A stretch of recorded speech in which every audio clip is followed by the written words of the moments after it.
They're just afraid to try it. Why are you Right. afraid to try it? What are you afraid of? Yep. You're going to fail. Failure. And what does that mean? You know what I mean? Like, and people think have the definition of that so much, I think, is like a defining moment or something. We all have things that these thorns in our side, like Paul had, that he prayed thrice to have removed, but the Lord would not remove. Right.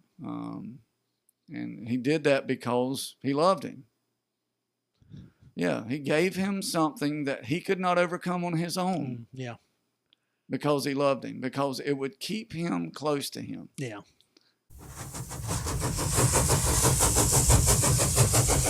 Because you're a medic, right? You're going to a unit, and you're like, okay, I'm a medic, and they're like, yeah. When somebody gets hurt, here's your rifle.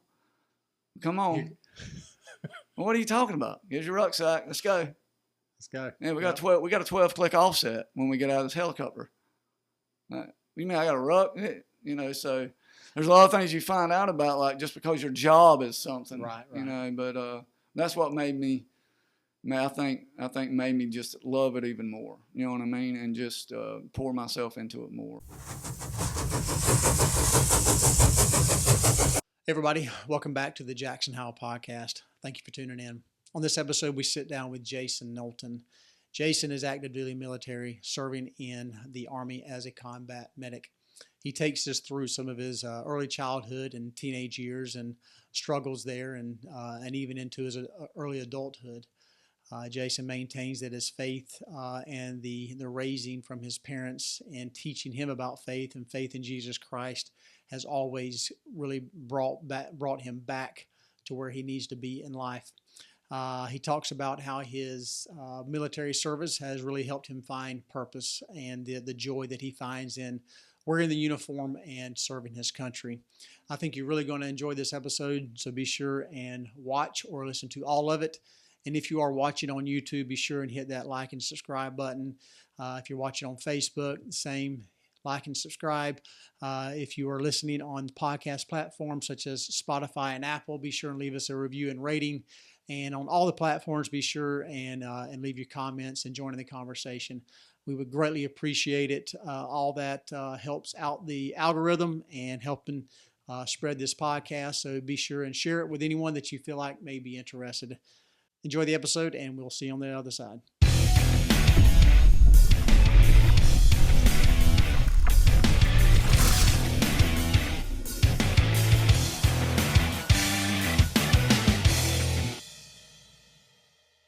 All right, well, Jason Knowlton, good to have you, man. Good to be here, brother.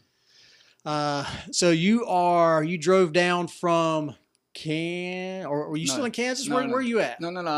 I'm in Columbus. That's right. Yeah, Kansas a few years ago. Yeah. That was the start. That's why you were able to get here so quickly. Yeah. Okay. It was about 4 hours. Yeah. Gotcha. Yeah. So how long you been in Columbus? So I've been a while now. So we got stationed here in 2017. So yeah, same year everything happened with Daddy and stuff. So, yeah. Gotcha. Okay. Yeah, with Jay and Daddy. Okay. So.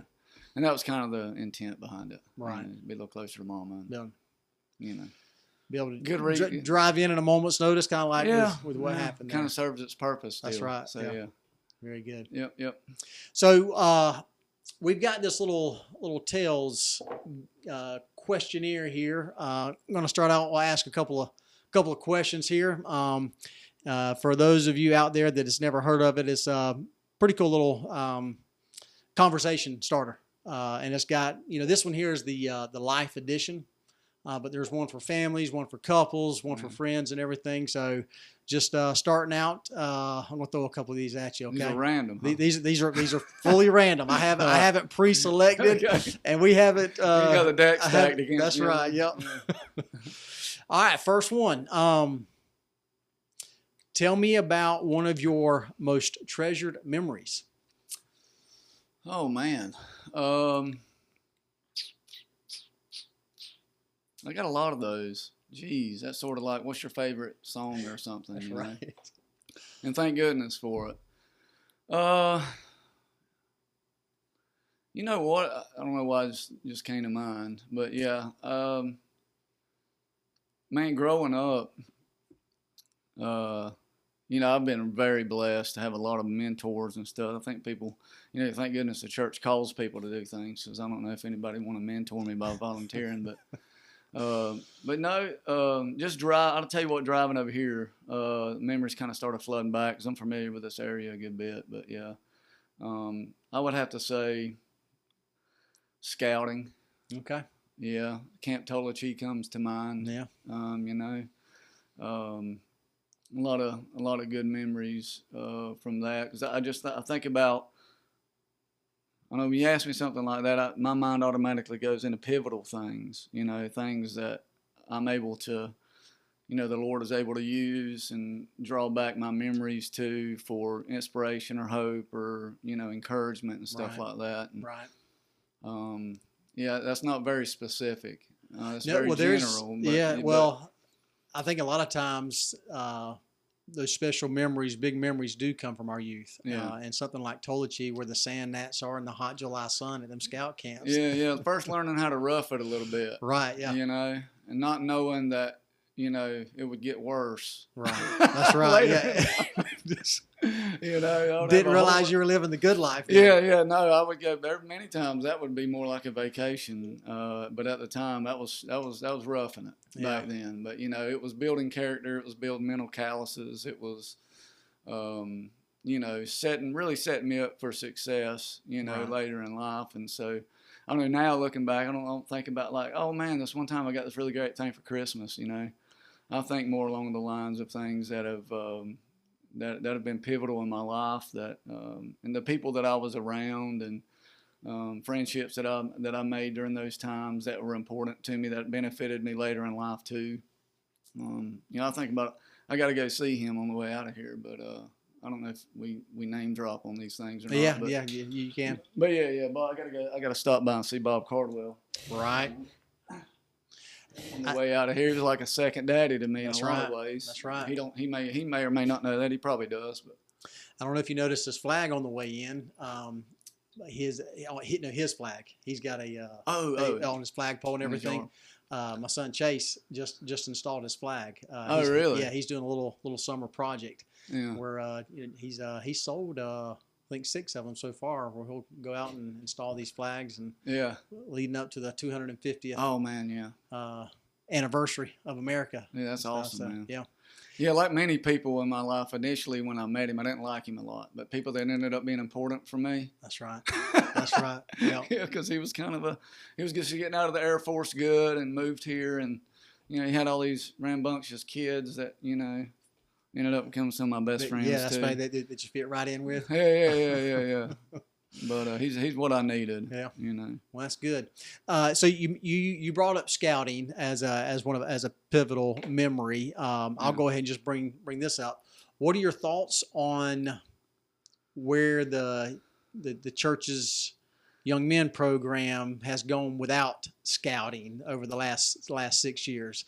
I'll be honest. I think it's been a difficult transition because of how foundationally developed the Boy Scouts of America organization was for the church. It was an easy plug and play for the church. And not to say that the church is lazy in that respect, but the church is very good at recognizing value and enrichment in our lives, and incorporating those things that are good. And I think that it was inspired, that it was made a part of the church's initial youth, a large part of the church youth program, even though it wasn't all of it by any means. It was a good part of it. But I think I don't know. I think all I can speak to is what I've observed.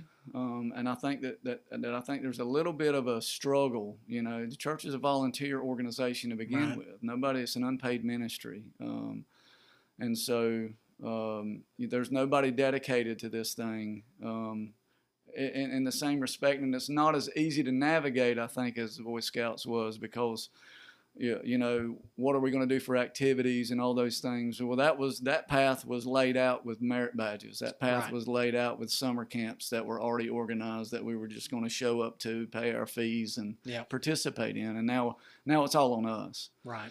And And in our stake, the Columbus, Georgia stake, we have some inspired leaders and such. But I think that they're trying to, but at the same time, it's forced them to lean on brethren and sisters within our within our region and area that have skill sets that they can come in. And I mean, they've used me a few times as well, just based on what I do. To try to teach classes or, introduce them to new concepts and things like that are going to benefit them and maybe spark their interest or something for a career or something they might want to do later in life. And so, I think that from that aspect of it, it brings in more participation from outside of just the young men's organization. Right. We're now looking for brothers who can maybe come in and show these boys how to do a good workout, right. or you know what I mean, or speak to them about finances. And so we bring brothers that are good at that, or from the medical field, or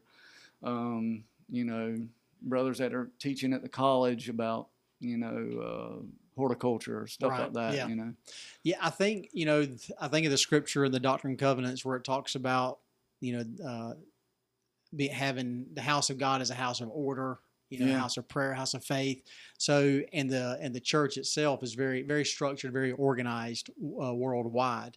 And when the scouting was taken away, we kind of didn't know what to do. Yeah. Because we didn't have that structure that you talked about. Yeah. And if you'd have asked me, I wouldn't have known what to do either. Right. Yeah. What are you talking about? How do I run a young men's organization without scouting? Yeah.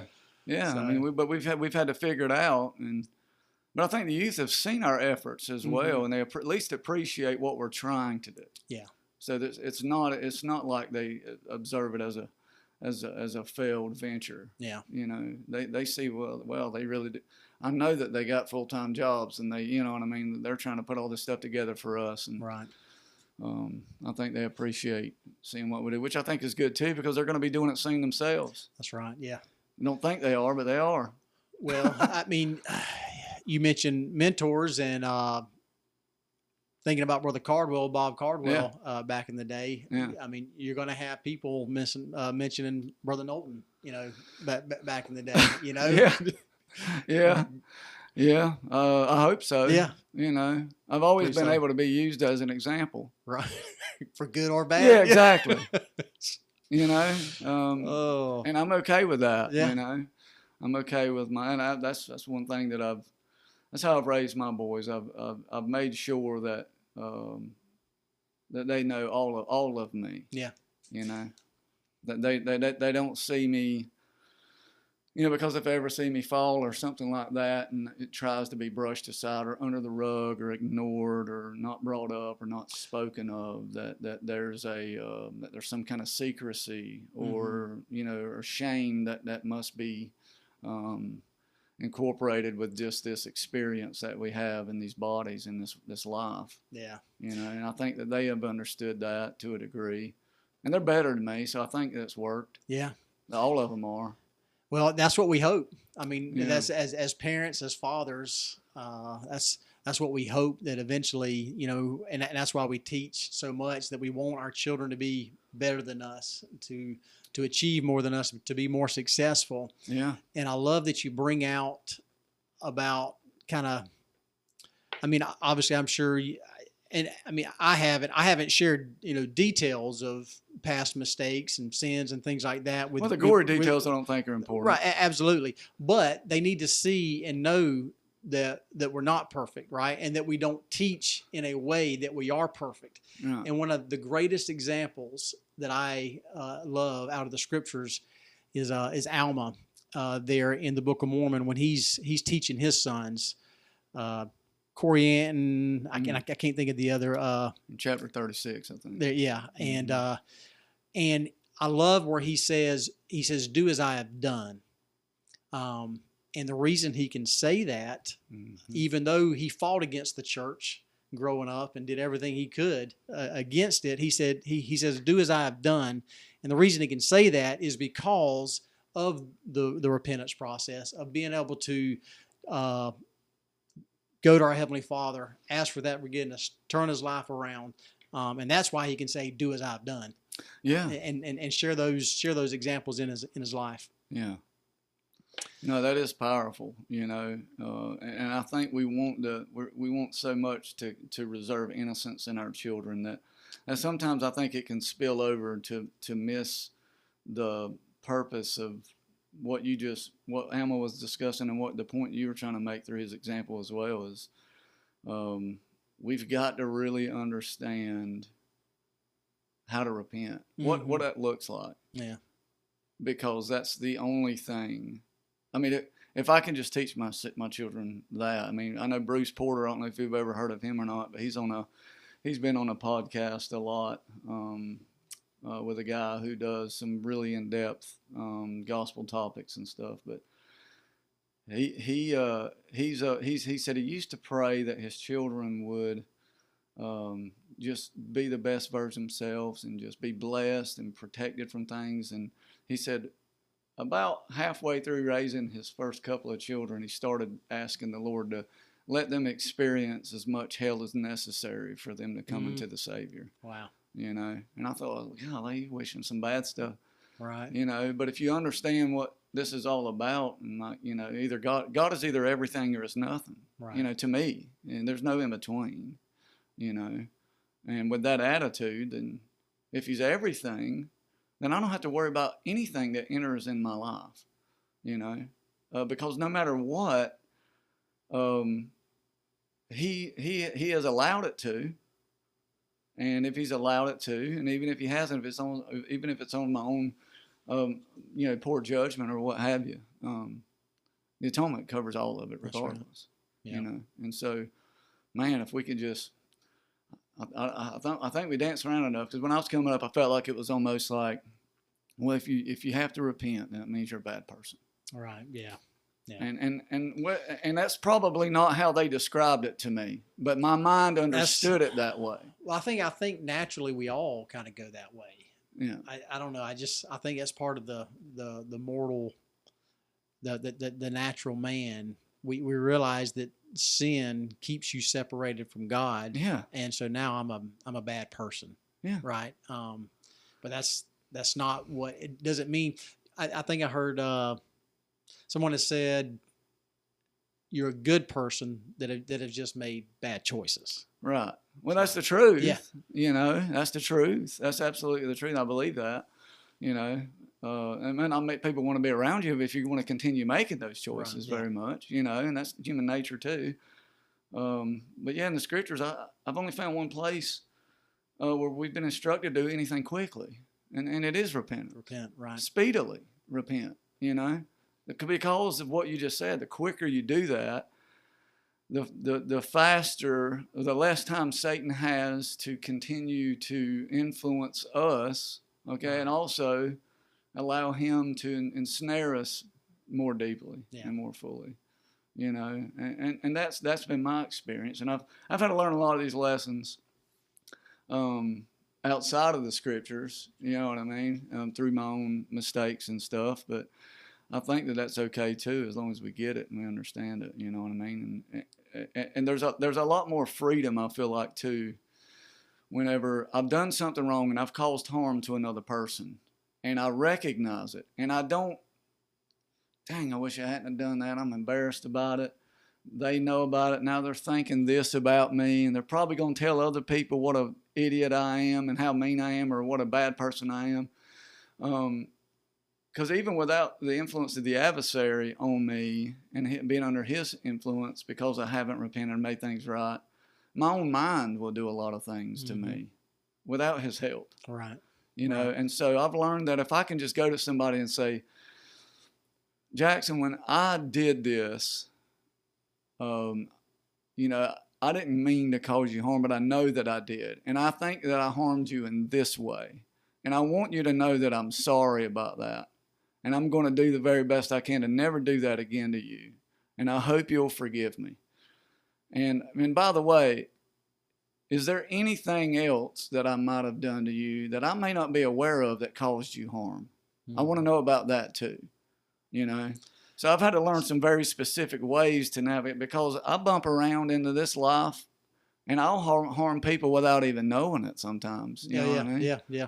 And that's hard to do. to walk up to somebody Yeah. and say, look, I was wrong. Yeah. I messed up. But back to what we were originally discussing, though, like the freedom that comes from it, though. Yeah. I mean, I like walking around this world a free man. Yeah. And not having to look over my shoulder and not, well, I can't stop at that convenience store and get gas because there's that guy that, you know, Right. that kind of a thing. That's right. You Yeah. know? That's where those chains begin to bind you and restrict you. Yeah. You're not free. Yeah, that's right. Yeah, you're losing the freedom. Yeah. That your soul seeks. Absolutely. To have. Yeah. And that pride and ego is the only thing that's preventing you from doing it. That's right. You know, because you take kids playing in a sandbox at 5. One picks up a truck and hits another one in the head with it, and they start crying. And 5 minutes later, they're playing with each other again. Right. Yeah.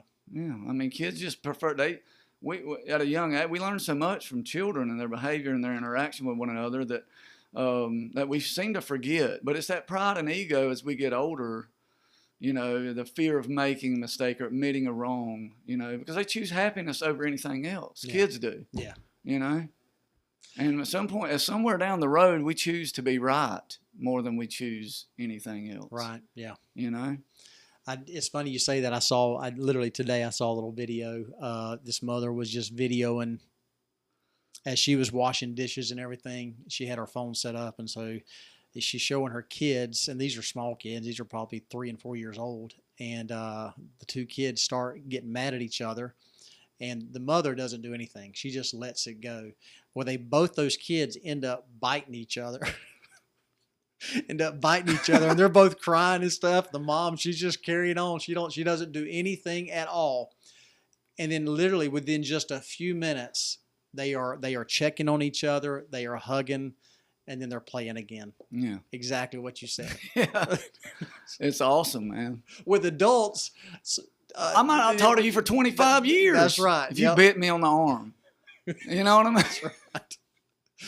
And it happens. Wow. Siblings do it, you know? And it's sad, but at the same time, I understand. You know what I mean? I don't judge them for it. You know? I realize that, you know, that I mean, that's the same thing with, like, I think we dealt with, like, you know, in churches and stuff like that too. Not just our church, but, you know, but that we can take offense by people just being humans around us. You know what I mean? But I think a lot of it has to do with what we expect out of one another. You know? Right. I expect things out of you that you have no idea about. And when you violate those expectations, you're wrong. Right. Not my expectations. That's right. You know what I mean? It's like me directing a play and not giving anybody the script. Right, yeah, exactly. Yeah. Okay, so you understand that analogy. Yeah. I'm not the director anymore, and I'm thankful for that. Yeah. I'm an actor, you know. That's good. I'm an actor in the play. I'm trying to do my best. You know what I mean? I don't even know my script half the time. Right. Yeah. I'm not going to be mad because you mess yours up. I mean, I still will sometimes, but I try not to. I try to remember that. So you're a member of the Church of Jesus Christ of Latter-day Saints? Yes. How long have you been a member of the church? Since January of 1988. Okay. Yeah. So how old were you when you were baptized? So I was 8 years old. 8 years old? Mm-hmm. Okay. All right. Yeah, I just turned 8 December 29th. I want to say, I think it was January the 8th, if I were to be spot on. So let's get into your upbringing just a little bit. Just maybe tell us about your background, upbringing in the church, and so forth, and maybe take us up through early adulthood a little bit. Okay, all right. This might take up the rest of the podcast. Okay. But I'll try to be big. So I was born. Like I said, I just kind of mentioned my birthday, December 29th, 79. I'm 46 now. But yeah, my name was James Ellis Lawhorn III. Okay, and so I was born to Jay and Darlene Lawhorn at the time, and life happened. They had to. Jay's dead now, and I love him. But yeah, he was a rabble rouser. You know what I mean? So he had his own issues going on at the time, and anyway, and so an incident happened, and I had to go to the hospital. And, to my understanding, my biological mother tried to explain it away, and they weren't buying it. Say I fell off the bed or something, but I actually was asleep in a bassinet. Jay was unaware I was in. He kicked it, and I kind of flew up against the wall, kind of thing. So anyway, but then kind of got attention of the state, and one thing led to another, and I was put in foster care, and who I call Mama now, Mary Knowlton, and she wasn't gonna stand to walk around on the earth not knowing where I was at. I was okay. Her and Jerry Knowlton had the discussion. They decided to adopt me, and they raised me up, alongside my brother Cliff, who I'm 8 months apart from. It's always fun telling people he's 8 months older than me. Right. But either way, we grew up in Pierce County. Went kindergarten through high school there. I didn't realize how much that stuff had an effect on me until I got, started to get a little older. I always kind of felt like an awkward person, you know what I mean? I always kind of felt like the lowest guy in the room. When I walked into the room, everybody was kind of up here and I was down here, a lot of self-worth issues, growing up. And it wasn't anybody's fault. It's just how I felt. But it caused me to, even though I was raised right, and thank goodness, I was raised in the household I was raised in. There wasn't anything crazy going on in my, wasn't no drinking or smoking or drug use or anything like that. They were very, very, faithful members of the church. But I, for whatever reason, I just wouldn't take your word for it. Right. You could tell me something was, and I can maybe see the logic in it, but I had to find out for myself. It was a trust and verify situation. Sure. Yeah. It's like that poison ivy over there. Don't touch it. I'd have to go rub my hands in it to see why. Make sure. Yeah, but I'd be able to tell you later, in great detail why you shouldn't do that. But anyway, and so my life was filled with a lot of those things. But in the midst of it, I was a very active guy, very athletic, I feel like, and loved sports, loved to compete. That definitely gripped me at an early age. Just loved it. Anything to do with any kind of competitive sports. So I played all of them that I could. Up into high school, my interests, varied. I didn't know what I wanted to do. I say this all the time now, and it's stupid, but it's true. I don't know what I want to be when I grow up. I'm right there with you. Yeah, I just like to leave my options open. That's right. I'm going to start using that. Keep my options open. Mm-hmm. Because if you locked yourself into a certain thing, I just always thought about it like, my gosh, how can anybody want to do the same thing every day for 30 years? Right. That is the stupidest concept I've ever heard of. Yeah. Unfortunately, there's some wisdom in it if you want to retire and you want to be able to stop working at some point and be able to live off of your efforts. But anyway, that was kind of what that was about for me. And so I kind of, I was just still trying to figure it out, I don't mind saying, like I told you before we started this, I'm an open book. I don't really care. But I got to where I was going to school to be sociable. I just wanted to go hang out with my friend. Right. That was about it. You know what I mean? I was bored with everything but history. History was my favorite subject. It's the only, I can both, I never made like A honor roll or anything like that. But I had 100 average in all my history classes. Okay. You know what I mean? It was just something that gripped me, and I saw the value in it. And Daddy Jerry, he was he was an intellectual. He might not be able to tell you what size pipe that is over there tying into that water line, but he could tell you, like, in the spring, in the shady side of the mountains in Ireland, what mushrooms are going to pop up. Right. You know what I mean? Yeah, I think wasn't he a big reader? I think I remember. Huge reader. Yeah, he always had a book. Oh yeah. Yeah, always had a book. Yeah, definitely. But he would always. One thing that always impressed me about him too is that one good example that he set for me is that he started his day off. If I ever did get up early without being woken, because I didn't like to do that either. He'd be at the kitchen table reading the scriptures. It'd be 5 o'clock in the morning, whatever. Yeah. You'd catch him doing that all the time. That's one thing that I will say that I'm grateful for my parents is they weren't they didn't just teach me those things because I say so. Yeah. Thank goodness I had a lot of examples of what it looks like when you're living this thing. and I had no idea what value that would have for me as I got into adulthood and parenting and stuff like that. So, but anyway, I guess that brings us up to high school. And what I was getting to is that I failed the ninth grade 3 times. Okay. For attendance. Okay. It wasn't because I was an idiot. Yeah.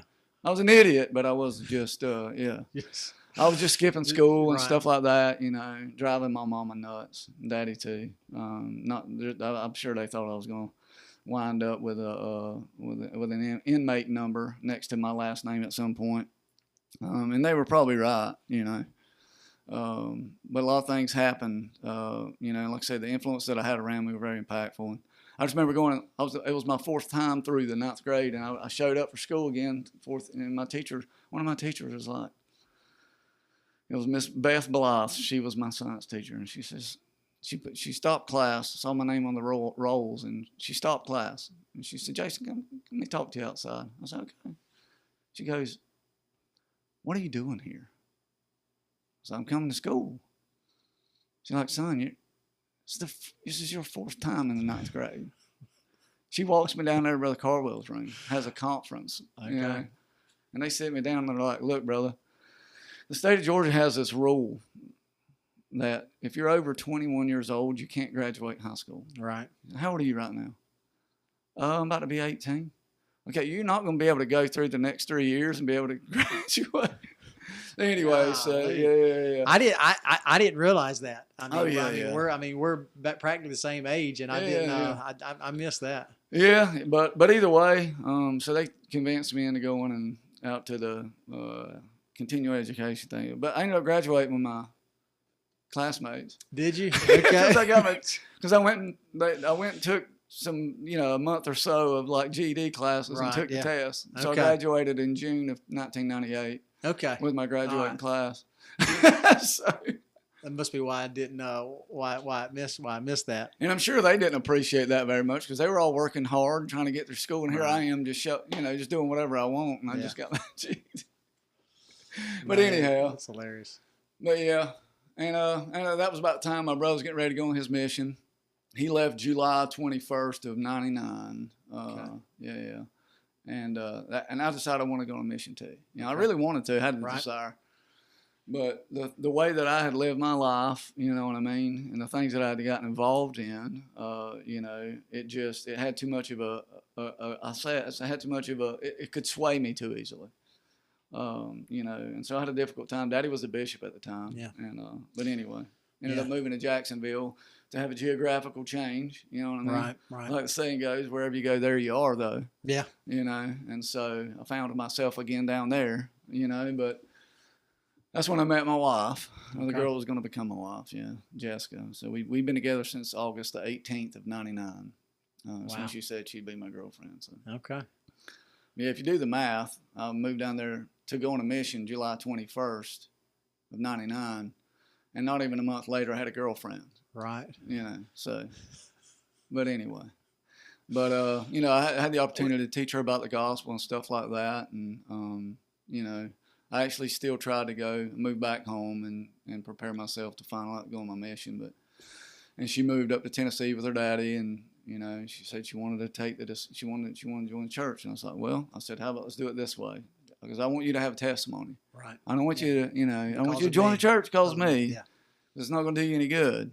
I said, so I'll send the missionaries over to you, and then whatever happens, happens. Well, about 3 months later, she called me and asked if I'd come up there and baptize her. Wow. So in Rockwood, Tennessee. Okay. And so we all took a family trip up there. I baptized her. Daddy confirmed her member of the church the next day in sacrament meeting. And, That's awesome. Yeah. The rest was history. Yeah, rest is history, right? So that's all the way up to about 21 years old. Okay. Very good. If that was, I don't know what that was. No, yeah, that was great. That was great. So, so what was it? And maybe what kind of work did you do? And you don't really have to get into that, but what was it? And when did you finally decide? Okay, it's time to join the military. Man, I've always wanted to. We were pregnant. We got married in 2000. Me and Jessica got married in 2001, and we got quickly got pregnant with Brady, my oldest son. And as you well know, 2001 is a kind of important year. We start talking about military stuff. Yeah. And I remember sitting in my, we had moved back to Blackshear, and we were just kind of looking for a place for us to, get ready to start our family. So I was still, Mama let us move back with her at the time while we were still trying to figure all that out. And that's when the towers fell. And, excuse me. And I just remember, because I love history, I love military history, I have great respect for it. I know this is a very choice, blessed land. And, I understand I understand why people are willing to sacrifice, even the ultimate sacrifice for this. And so that's always kind of been in me. Right. And so when the towers fell, I was one of the guys that was it was September 22nd of 2001 when the recruiting stations opened back up. I was one of the guys in line. Okay. And unfortunately, you had to have your spouse's acknowledgement and acceptance and approval if you were going. And my wife wanted nothing to do. Her pregnant with Brady. Nothing to do with sending me to go to war. Right, like, holy crap, we ain't even got started yet. And you're already trying to, put your life. Yeah. And that wasn't what I was trying to do. Yeah. But it was just, so that's if that helps explain a little bit why I ended up going. But, obviously I couldn't do that. I was just like, well, crap, I'm about to be. And I went and got a job, worked in a prison system for about 4 years. It's local. It's not for the state. It was a private prison company. And I enjoyed that. It was kind of military style, you know what I mean? So it kind of satisfied that. And after about 4 years of it, just going to work every single day in the living room of Satan himself with what you're exposed to. Right. It's not like where you want to go if you want to have a good day at work. You know what I mean? But that's where you're working at. Just got burned out, and I quit, didn't have a job. And I went and worked with Barry Bennett, hanging vinyl siding. Right. I did that for about 6 months and decided to start my own little thing. And didn't have a clue about how to run a business. Right. Yeah. It's very very different from, you may be the best vinyl siding installer in the world, but then you start trying to run a business on doing it. It's completely different. But I got to make a lot more decisions. That's right. And just when's the vinyl going to be here? St. Sterling's house.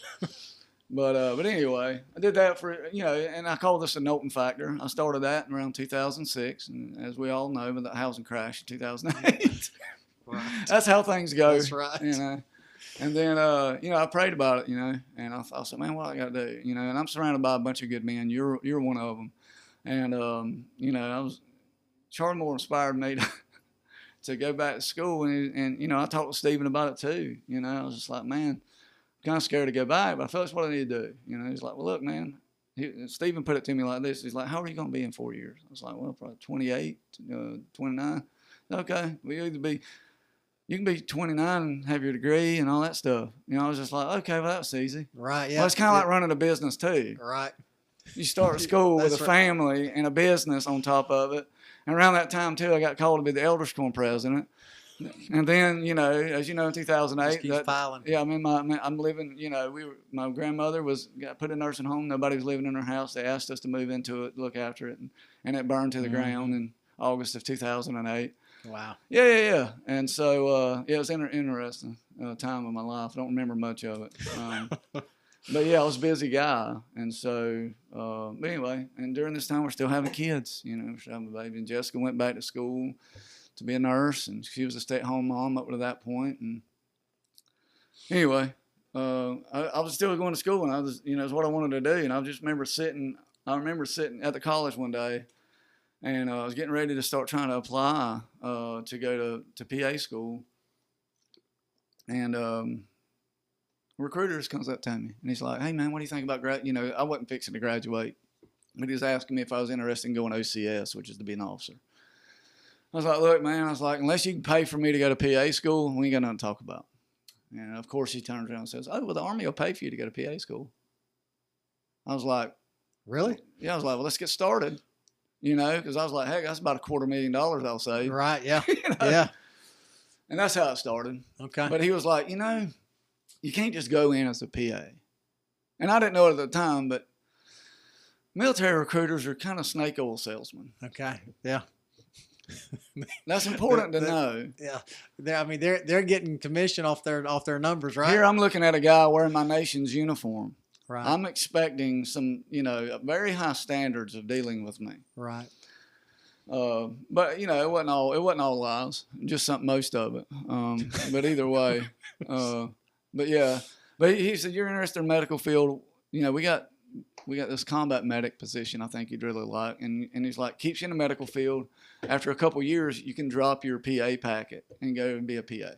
And the Army will pay for all of it. And you can retire as an officer. And I was like, well, let's do it. So let me pause you there. Yeah. So a few years earlier, Mm-hmm. Jessica's saying absolutely not. 10 years earlier. 10 years earlier. Almost to the day. Okay. So how do you present this to her, and what is her? Oh, the same way the recruiter did to me. Okay. All right. Yeah. Listen, honey. Last time I want to go be a trigger puller, and I even used a different phrasing. I said, this is a healthcare specialist. Okay. These are guys that work in the hospitals. Yeah. Not a combat medic. No. I didn't say that word. Yeah. So, I'll be in a hospital, I don't even think they deploy. All right. And she's like, is that what you really want? Bless her heart. This girl, she's just the most supportive woman. There's a lot of things she wouldn't think twice about to support me in. You know what I mean? Right. And it's always the right things. But yeah, she trusts me. She's like, well, if you think it's what we need to do, do it. Okay. I said, I think it's what we need to do. You just gave me. Thank goodness she's still listening. Ask for my advice sometimes. You know what I mean? Boy, I tell you what, she could very easily refer back to previous times in our lives where she could say, you know what, you're full of crap. Right. But yeah. So she was cool with it. And so, yeah, man, went to the ASVAB at 31 years old. You're right. Shipped off to basic training, Fort Sill, Oklahoma. From there, went to San Antonio, Texas for my advanced individual training, and did very well. For a lot of people, their experience in basic training, they like to talk about how hard it is, stuff like that. Not to say there wasn't challenges in it, but I think because of my age and I had prepared well physically and stuff like that, because you got to think the Army's taking these street people, right, and they're trying to turn them into soldiers, and so everybody's not on the same level. And so for me, it was more annoying than it was hard, I guess. Yeah. So, but yeah, and from there, Kansas. Okay. That was my first duty station. Right. They call it the big red one. If you ever see a patch with a number 1 in the middle of it, that's an Army patch. That's the 1st Infantry Division. And okay. So, yeah, that was my first. And so I did a lot of Jessica. I will say that for the record, wherever the cameras are at. Right. I've yet to spend one assignment in a hospital. Okay. I've always had my knees in the dirt. Right. And man, and to speak to why I didn't go to PA school and stuff like that. I got in and I just fell in love with it. Yeah. It was just like, holy cow! Like, not only is this giving me letting me get the experience that I sought, and I've always wanted to be a part of something big. I've always just desired to be part of bigger things. Things are bigger than me. That's right. And so it did that for me. And I was like, man, and I saw what PAs did, and I was just like, dang, dude, that's boring. You know what I mean? Like, right. I couldn't do that. And thank goodness I haven't. And I could very easily have done so. I could have very easily just submitted a packet, and they would have just been like, heck yeah, come on. Right. I need PAs, So I've got a couple of I got one statement, and I got a couple of follow-up questions for you on that. Yep. So the first statement is, when I heard you were signing up with the military, I was jealous. Really? Yes. Wow. Yes, because for the first time in your life, you're jealous of me. That's good to know. No, and I tell you why, because those feelings that you expressed around 9/11, I had those same feelings. But I didn't go and stand in a military line at the recruiter's office. Yeah. I was in school at the time. Sure. And so I was on a path, of what I was planning on doing. Yeah. But I had also in my life had thought about doing military service, but it wasn't ever strong enough, to go and sign up, to drop everything else. To drop everything else. Yeah. I mean, as you can see, I love this country. I love what it stands for, and so the idea of serving your country in uniform has always been very appealing to me. It's all in my veins from both my grandfathers serving in World War II.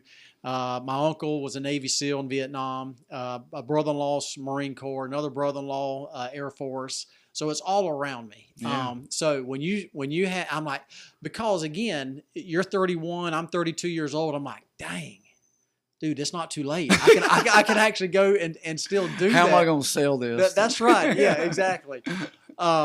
So anyway, I never pulled the trigger on it, but that's been one of those check marks that I would have loved to have been able to do.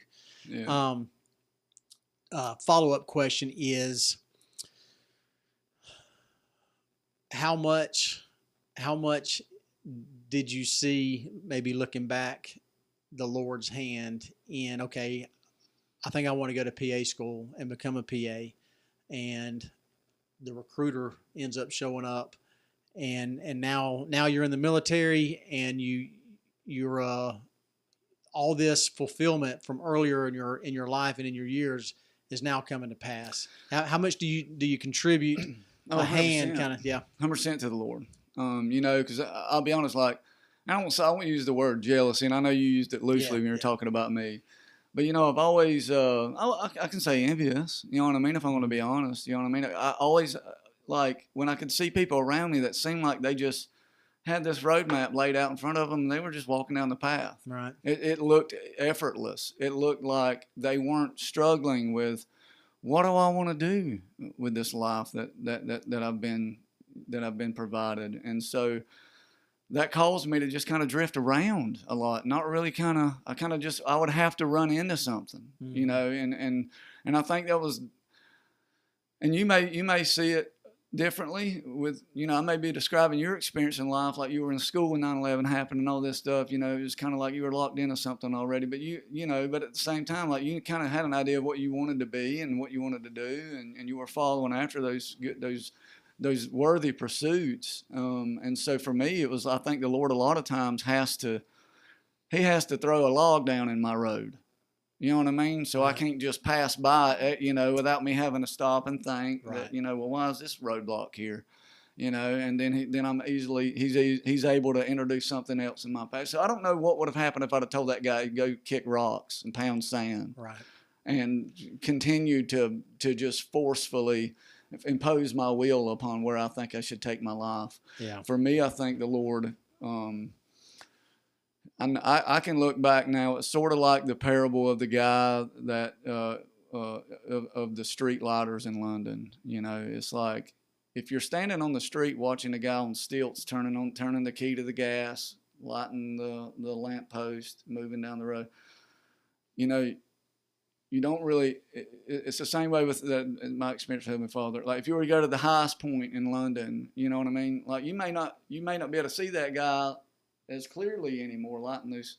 Right. But you can look out over that city and see everywhere he's been. Right. Right. Right. And so when I say unequivocally yes, I know the Lord was influential in that. That is one of the moments that I look back to and say, yeah, I know this, and not that I proved that He proved Himself to me, that He has always been there. I think many times in our lives, and what I was writing down here is that the right thing is not always at the right time in our timing, right? So the right thing 10 years prior was for you to join the military. Oh yeah, I'd have probably died. You never know what would have happened. I mean, obviously very, very possible. I know me. Yeah, at the beginning of the war with all that going on, right. I know me. I know what I would have wanted to do. Yeah, be on the front lines, infantry. Yeah. I would have been there. No, I went ahead and went to selection and, got on an ODA team and, might have been riding horseback through Afghanistan, with some of the early members of, Special Forces that initiated our first line efforts in Afghanistan in 2002. So, yeah, I know that I would have. You'd have been right there. It's not enough. In the midst of, there's more. I can be doing more. You know what I mean? I know that because it's like my nation's been attacked. Right. And I'm not about to let this come back. I'm not about let this enter my borders. Yeah. If I have to give up my life for it, and I'm okay with that. You know what I mean? I still feel that way today. Right. You know, but that's always been a superseding thing. It's similar to the desire you just expressed. It's no different. You know, I maybe took it a step further, you know, with what I just said, but I know that those sentiments that you just shared would drive you to do the same thing. Yeah. And so, yeah, I think the Lord has a plan for us. And part of that plan is us being here for it. Right. 100%. Got to be here to feel that. Yeah. Feel that plan. Yeah. Yeah. So I think military was always in the plans for you. It was just at a later on in life. Yeah. You know, and I had some maturing to do too. Okay. Yeah. At 21, I was not ready. I was not mature enough to I don't think to have handled the level of responsibility. I don't think people realize that how much responsibility is placed on your shoulders, even at a lower rank.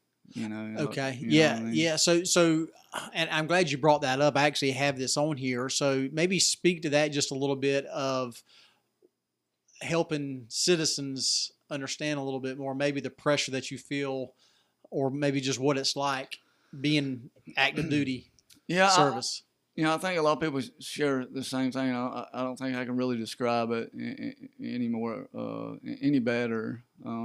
But you know, it's so you get in. You know, you're excited. You know, you're ready for this new challenge and stuff in your life. And there's a lot of dumb stuff now that you have to participate in.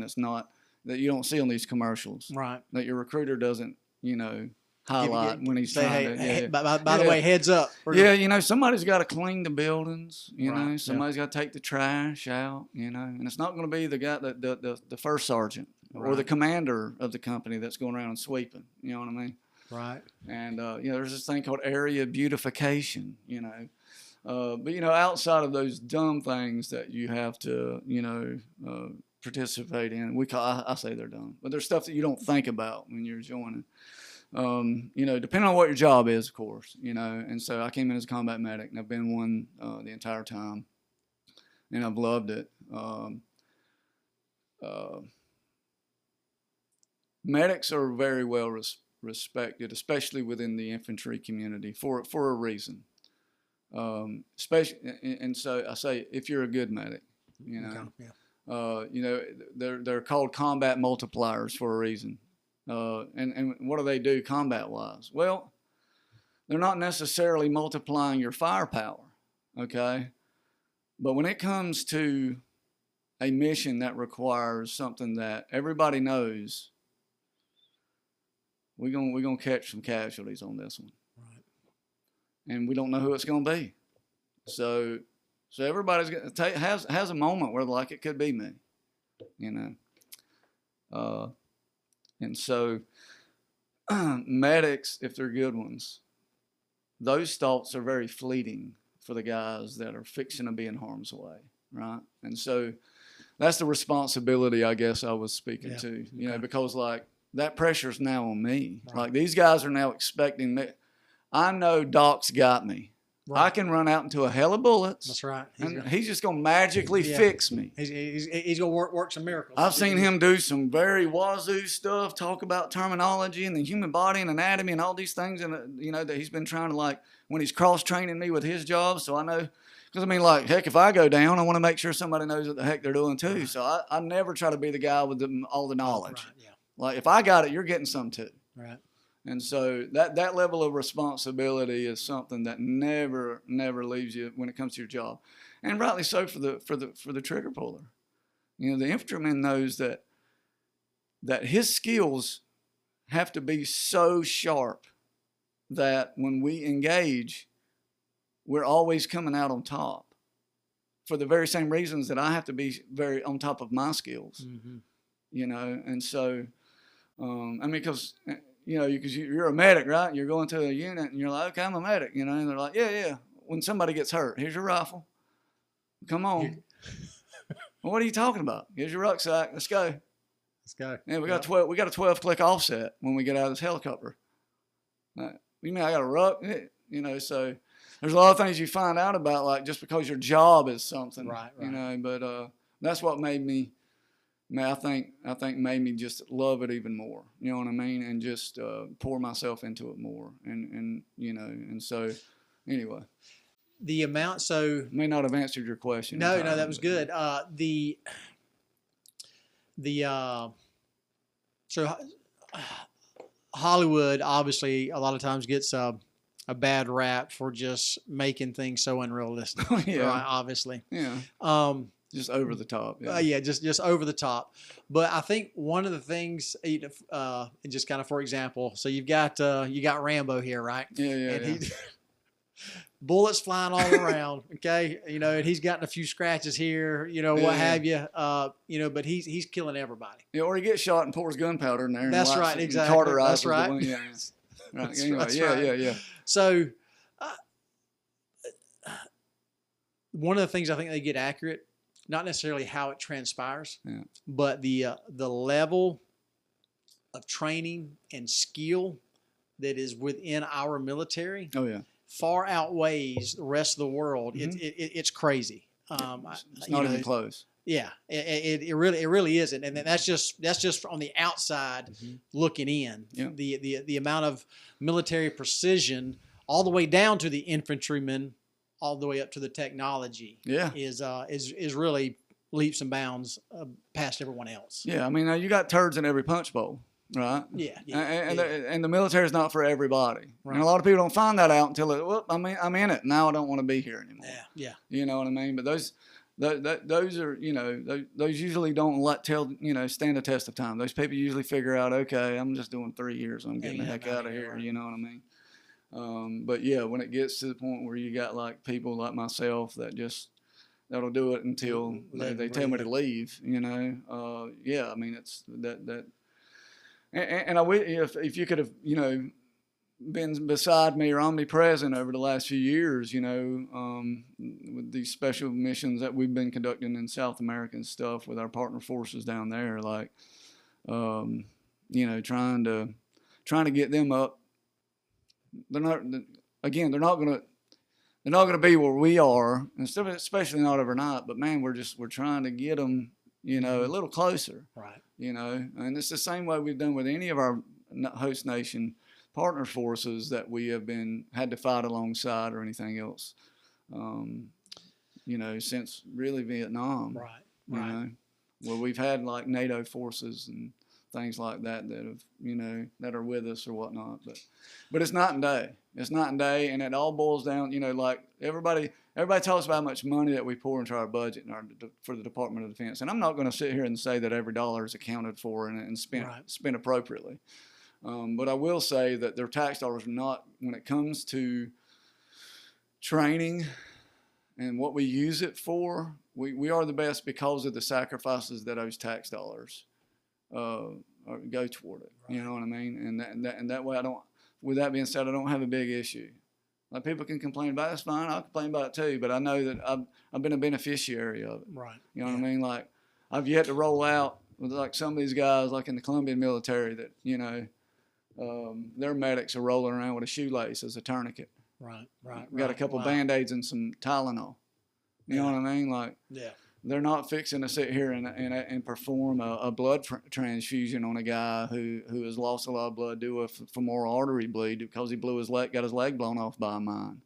You know, that's definitely one thing that I don't mind paying taxes on. Yeah. You know, is supporting and making sure the military has everything that they need. Yeah, from recruiting to having and it's my thing. And everything. My thing is like, well, I want your son and your daughter to come home and, you know, as much of one piece as possible. Yeah.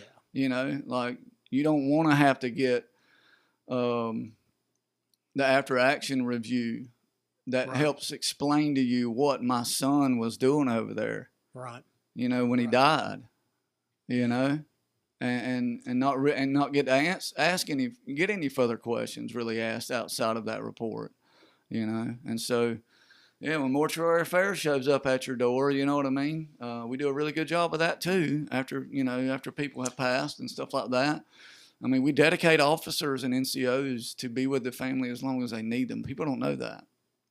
It's not just like, hey, we're going to get you through the funeral process. I know I can tell you of a story right now. A good buddy of mine, I helped escort his body back home to Puerto Rico. His wife still has a mortuary affairs NCO with her, and it's almost been 2 years. Wow. He checks in with her daily, tends to whatever needs she has. That's impressive. You said it's the mortuary affairs. Is that how you? Okay. Mm-hmm. Yeah, I mean, like their main job is, let's get you through the funeral. We're going to support you in every way. We're going to pay for the funeral. We're going to drive you where you need to go. Right. We're going to help explain to you all of these documents that you're fixing to get ready to review. We're going to make sure that you get the money that is guaranteed to you from your loved one's loss of life. Until all those things are done, they don't leave. But if you still ask and request and would like for them to remain with you, they will. Wow. Yeah, that's good. Wow. So, but anyway, she was a Polish immigrant. She married. She met him. She was from Poland, right? So she doesn't have family here. Right. That's kind of the unique circumstances with her. People would be like, "Why the heck would she want somebody hanging around that long?" But she's wants to stay here. Wants to live in the house that they lived in together and stuff like that. All right. So I got 2 more questions for you, kind of specifically about military service. I think one of the advantages that America has is the love of country factor. Oh, heck yeah. And what it stands for. Mm-hmm. How much of the military personnel are in it for that, and maybe how many actually just see it as more of just a career choice? Like, look, this is what I'm going to do for a living. And I not necessarily percentages or anything like that, but I mean, but what do you see? Yeah, I haven't ran a poll. I couldn't give you a percentage if I wanted to. I can just tell you through my experience, But the community that I've been in after my first assignment has been a little bit more of what you typically see in service members who are, I'm here to do it. Don't care what it takes. Right. Don't care what it costs. Now there are communities of the military that aren't those frontline guys or whatever. You know what I mean? That it is just a job for some of them. You know what I mean? And I'll pick on the Air Force. Like one of them. They're not required to be. Right. Usually outside of the Hilton by the pool very often. When they deploy, not take anything away from them. Like, I will talk, my J-Tacs and my PJs and my TAC-Ps, like they're a different breed. They're a little bit more of the special force community of the Air Force, but those guys jump in with us and do everything that we do, that have those jobs, But yeah, I think a lot of people, but I mean, like, it's sold to them in that regard too by the recruiters. It's like, hey man, look, you're going to get all this knowledge and ability and certificates and clearances and stuff that are going to open a lot of doors for you, So, a lot of people come in with that in mind. Yeah. And I'm gonna get $100,000 to go to college, stuff like that. So, you're gonna bring in some people with that mindset. But at the end of the day, once they come in and they get unified with everybody else, it's just sort of like, we know what we're really here to do, right? Right. Like your job is designed to help us, draw in closely and kill the enemy, and those are the things that's what we do. Right. And so. So there's an element of it that's career-minded after the military career. Well, it may benefit from it, but typically from a political aspect of it, we're generally apolitical, very apolitical. Okay. People don't really, you'll have a lot of people who will express their opinions about things here or there, but most of the people are, extremely patriotic. So you can imagine the demographic of, views and stuff like that with certain things, but. So that kind of leads me into my second question, which was, so how long have you been in now? 15 years. So 15. So you entered under Obama? I did. Okay. So you've seen Obama, mm-hmm. Trump, Biden, mm-hmm. and now Trump. Yeah. So what is the military morale, so to speak, up under different presidents? Can you even see it? And the fluctuation of recruiting and so forth? So I've never been a drill sergeant, so I don't ever really get to see, like, the guys coming in, and you know, I never wanted to be a drill. Right. I did it one time, and I was like, saw their schedule. I wanted to be going and doing stuff. I don't want to be stuck in a bunch of anyway knuckle draggers and stuff like that, and trying to teach everybody how to, you know, because like that's the thing in basic, right? You get in there and you're like, man, I'm going to do a real good job, and they're going to be proud of me, and they're going to pat me on the back, and they're like, no, they treat you exactly like the guy that can't tie his boots over there, right, and doesn't know how to take a bath. Like, you're no more special than them. You're all one person, right. You know, and that's how we view. You're as strong as the weakest guy on your team right now. Yeah. You know, anyway, you learn that real quick. But yeah, so I can't really speak to like recruits coming. I know that we got, you know, I've heard reports of, you know, like we were struggling to meet our numbers, you know, a few years ago. Just, you know, shortly after COVID, a little bit, you know, because you got to think we were at war for 20 years right at it. You know what I mean? And so during that time, it was more, you know, people weren't really politically wouldn't really care. But when things began to be introduced from like a social perspective, it really impacted things. It changed a little bit, I think, of the the public's perception of what the military was. You know, and I'll speak more, you know, specifically to like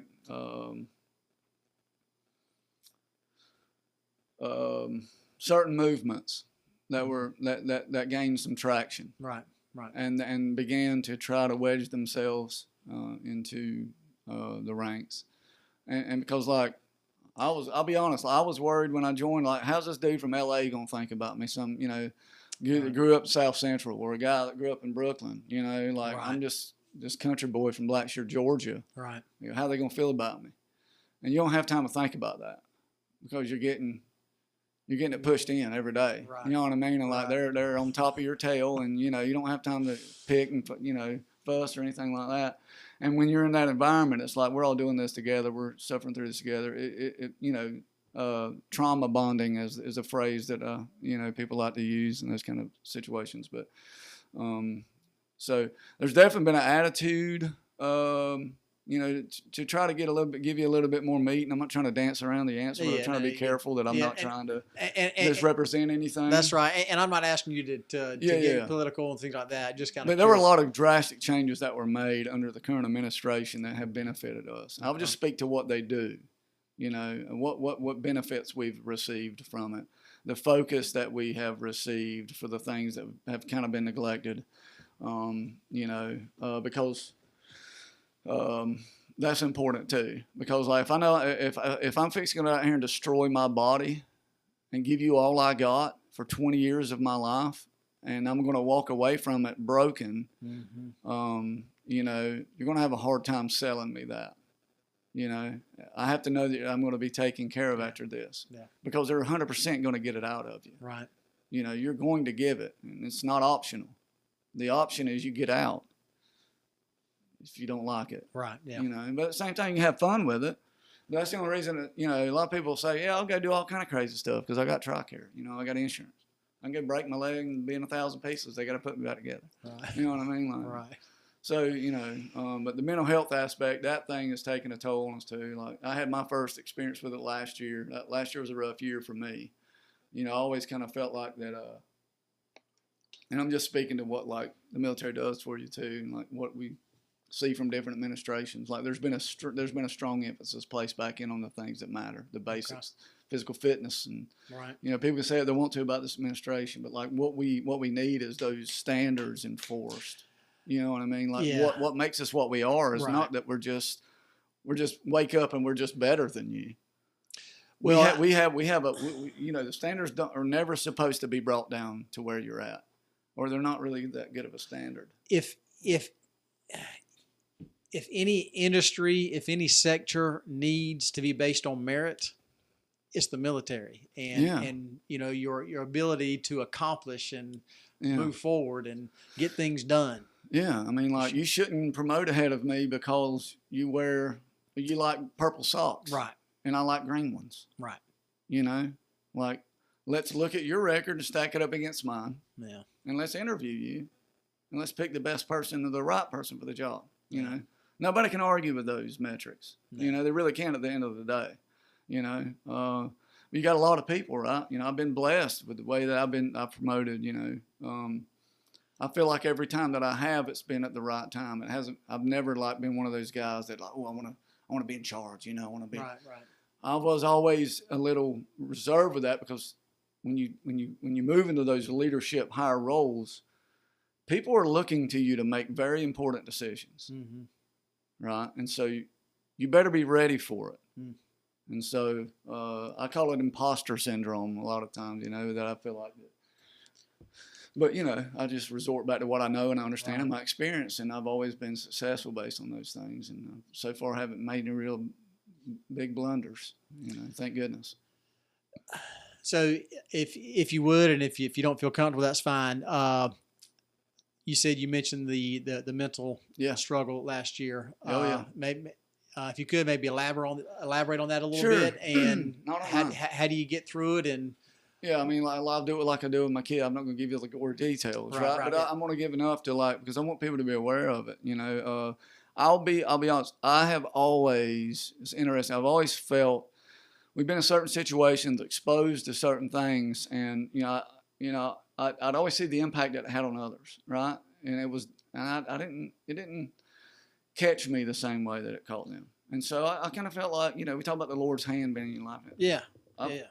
I was like, oh, I guess, you know, I'm just, you know, I don't think I'm better than them. Right, yeah. You know what I mean? But like, Lord, I guess the Lord just, you know, this is just another thing, you know. It's no big deal. I'm able to look at it the right way and move on, you know. But over time, it's like anything else. There's a threshold. A lot of people don't hit that threshold until they're out. Right, okay. You know, and so, but for me, I was still in. And so I was deployed at the time. You know, I've been back a little over a year now. I got back May 16th of last year, and we were in the middle of a deployment. And so we're in South America, and so when it hit me, it was around February. And you know, and I've been blessed. I've got a lot of spiritual tools in my life that I don't just sit there and say, oh, the Lord's got me, you know, and I'm just going to kick my feet up now. You know, I do everything that I can too. You know, I've incorporated a lot of things into my life that I've never thought that I would have the discipline to be consistent with. And prayer meditation's a big one in the morning for me. That's how I start my day. Okay. I make, you know, because this isn't my life, you know. And so I say all that to say that when these things started happening with me, there wasn't a cloud on the horizon, Jackson.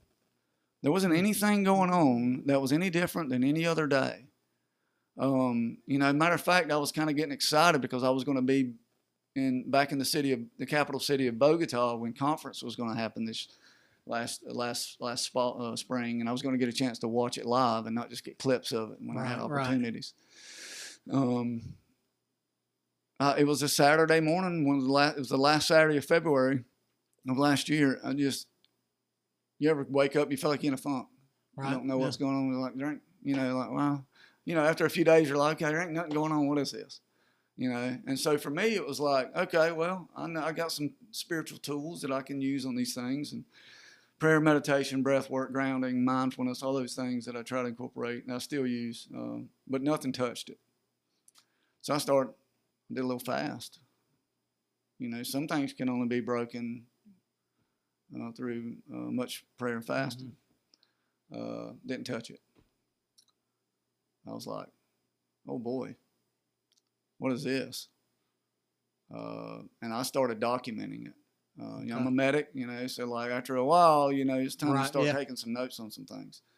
And that's the only reason why I remember, you know, roughly what day it was when it started for me, because it was about 3 weeks into it when I realized that this is not going away. And it was just like this, it was always like, now I know it was this depression that was just creeping in. Right. You know, and I've never struggled with depression. It's not a thing that I have, that people have. So anyway, this rocks on for a couple more months, and it starts getting worse. I start having nightmares. I start getting, you know, a little bit of flashbacks. I'll say things like that. I become, my awareness is heightened when it shouldn't be. You know what I mean? Like there's no reason for me to be this hyper aware of what's going on in my surroundings right now, you know?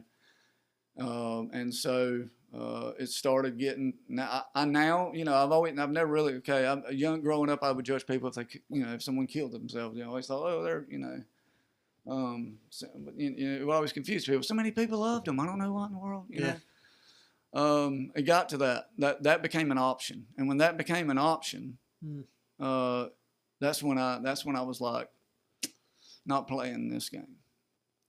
And so I had a conversation with my battalion XO and my operations sergeant major, and I said, hey, look, I don't know what's going on, but I need some real help here. And anyway, and them knowing me, immediately started. I had this conversation with them on a Tuesday. On a Friday, I was landing in Atlanta to come home. And I'm going to take them knowing you comment as normally being upbeat. Oh yeah, and, positive. Yeah. Moving forward, life's great kind of deal. And two, they saw the change. Okay. But they didn't bring it up to me. They didn't say, hey, like, what's going on with you, Doc? What's up? So when I did come on the net with that or bring it up, right. They were like, okay, we know what this is now. Okay, we got to get him the heck home. And so I went into some intensive therapy and stuff like that. I had to go to Texas, and I ended up having a procedure called a stellate ganglion block, which is you have a nerve bundle that come out of your C2, C3, and they basically inject a numbing solution that travels down that neurological pathway to your amygdala. And what I didn't know is that my amygdala was broken. You know what I mean? Like they call it prolonged exposure. When you're exposed to things so much, so it stops working like it's supposed to, and your body's rather going to have you in this hyper aware state than you be in a vulnerable state. Interesting. And so that's where it keeps you, if it's going to keep you anywhere, Right.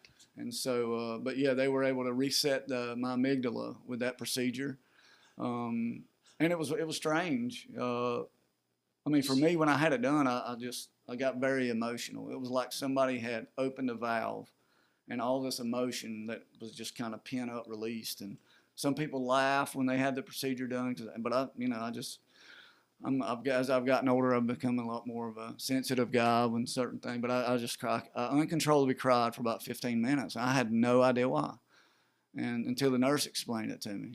They flew me up to Cleveland, Ohio for this, But yeah, that was what was going on with me. These things were just trying to locked in and trapped in, right. And it was my body trying to protect me. But over time, seeing so much and doing so much and not really processing things, not having time to process things, So with that, you mentioned reset. Yeah. So is that literally what it is? Like to get it kind of back to normal? That's what they're doing. Yeah. So basically, it just shuts it off, and it's sort of like rebooting a computer. You got to recalibrate, so to speak. Exactly. Okay. Now, the timing of it's important. Had I not gone through the intensive therapy that I had in Texas, had I not continued that, attempted to continue that therapy and work through the things that were really the things that were eating my lunch that I wasn't aware of. Right. Things that I'd been exposed to or in the context of war had to, be a part of or what have you. So that, because you're raised a certain way. Yeah. And you're going to cast judgment on things that you have to do. Right? Yeah. I think about Nephi. Right. Yeah. Absolutely. He knew what was right and wrong. Yeah. So much so that he would argue with the Spirit of the Lord over it. Right. Okay. Those kind of things. Yeah. And so, but anyway. So, your ability not to keep it in and say, all right, I'm recognizing this. Now I've got to bring this up. Is there any kind of a hesitation on your part of thinking, look, I want to tough this out. I don't need that. This shouldn't happen to me. Well, not only that, but my role and responsibility that I currently held in the setting that I was in. Mm-hmm. I didn't want to leave my guys. Right. Yeah. You know what I mean? Just the natural man, the tough guy comes out, and me thinking like, look, I can't let my guys down. Right. Yeah. They need they're me fine. here. That's right. Yeah. I got all this knowledge. I know everything about the mission. I know everything about what's going on. Like, I know all the court. I don't have to. I don't have to explain this to somebody else on my way to leave, and expect them to do a very good job with it.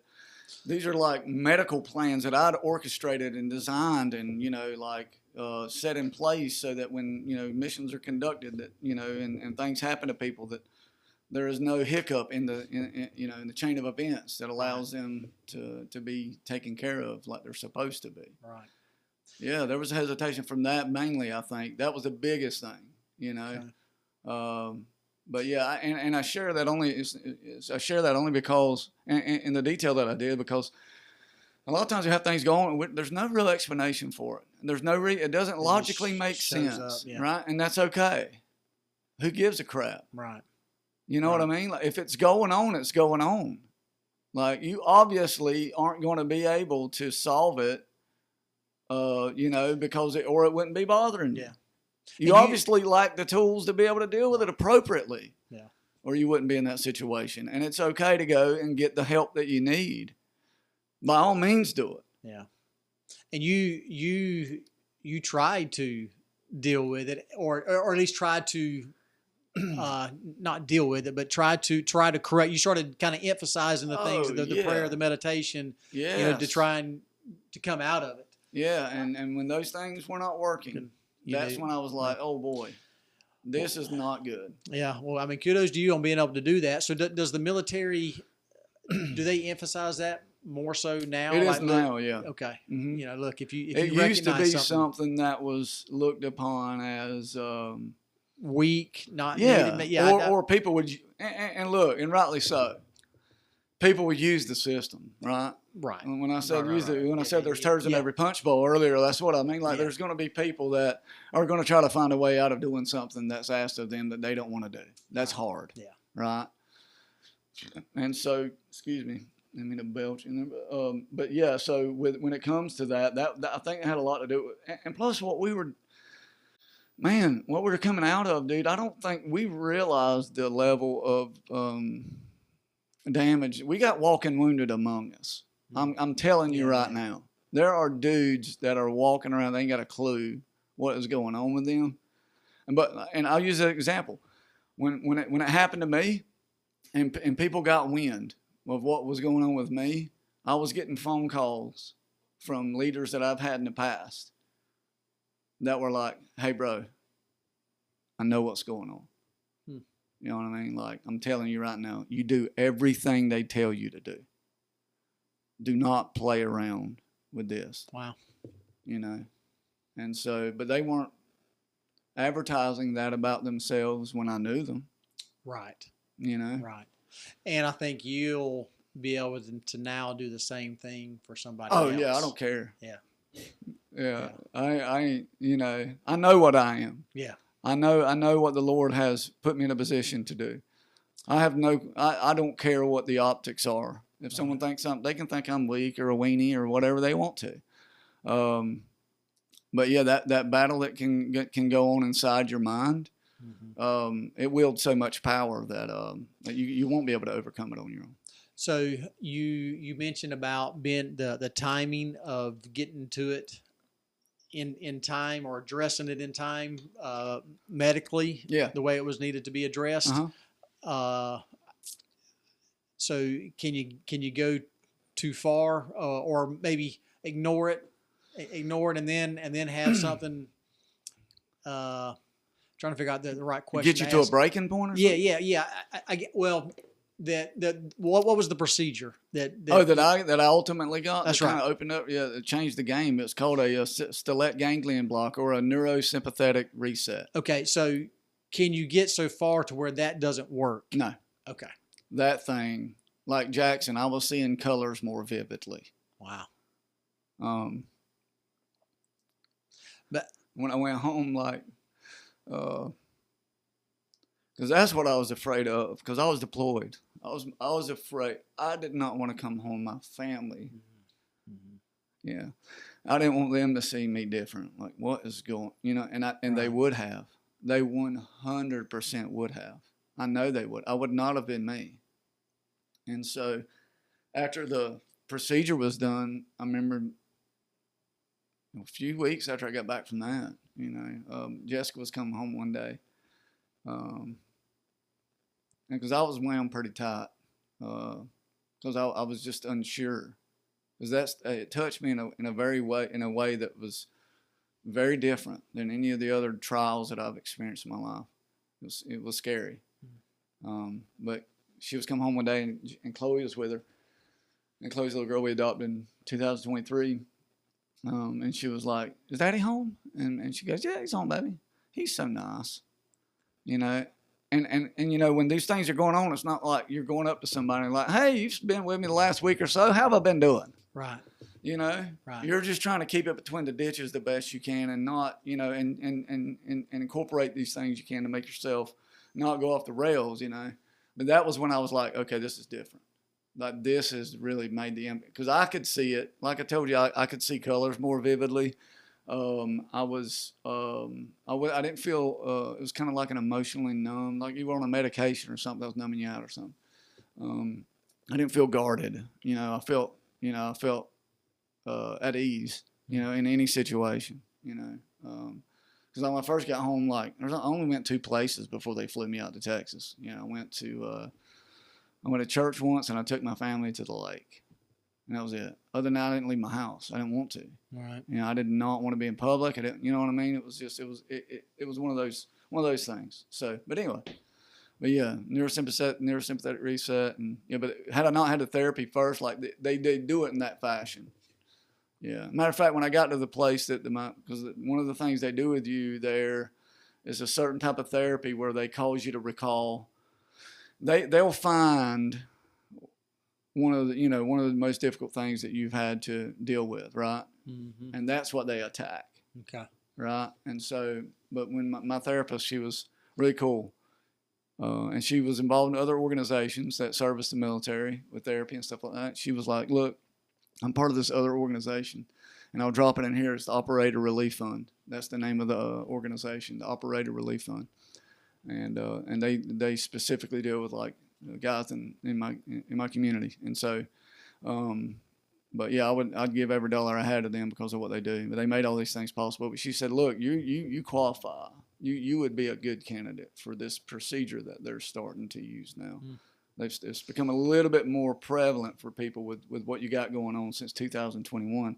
And if you'll consider doing it, I can link you up with this organization, and they'll take care of the rest. And I just remembered, like, when people were calling me and like, "Hey, do everything they tell you to do. I know you're a medic, doc. I know you're good at what you do. You got to be a good patient. You know what it's like having somebody that don't want to listen to you. I've been one of them. You know what I mean?" It's kind of being a good leader. You got to be a good follower. Oh yeah. And I was in that case, and it made all the difference. I took, no matter how stupid I thought something was they were telling me to do, like sit here and think about being on the beach with your feet in the sand or something. You know what I mean? Like, okay, Right. Wow. No, I did it with a smile on my face. Right. Not a scowl, but anyway. Wow. Was that a phone call? Did you need to get that, or? No, I'm good. Okay. All right. Yeah. All right. So last question about that. They've recently passed. I saw something with Trump, the psychedelics or something. Do you know anything about that? Yeah. No, I don't know anything about that bill or that right. administrative action that they're trying to do, but I encourage it. So you're familiar with the kind of the use of the therapies. Yeah. Of it. Yeah. Okay. 100%. Okay. Yeah, and I think we're a little more open-minded. Right. And I'm not opposed to it if it came to it.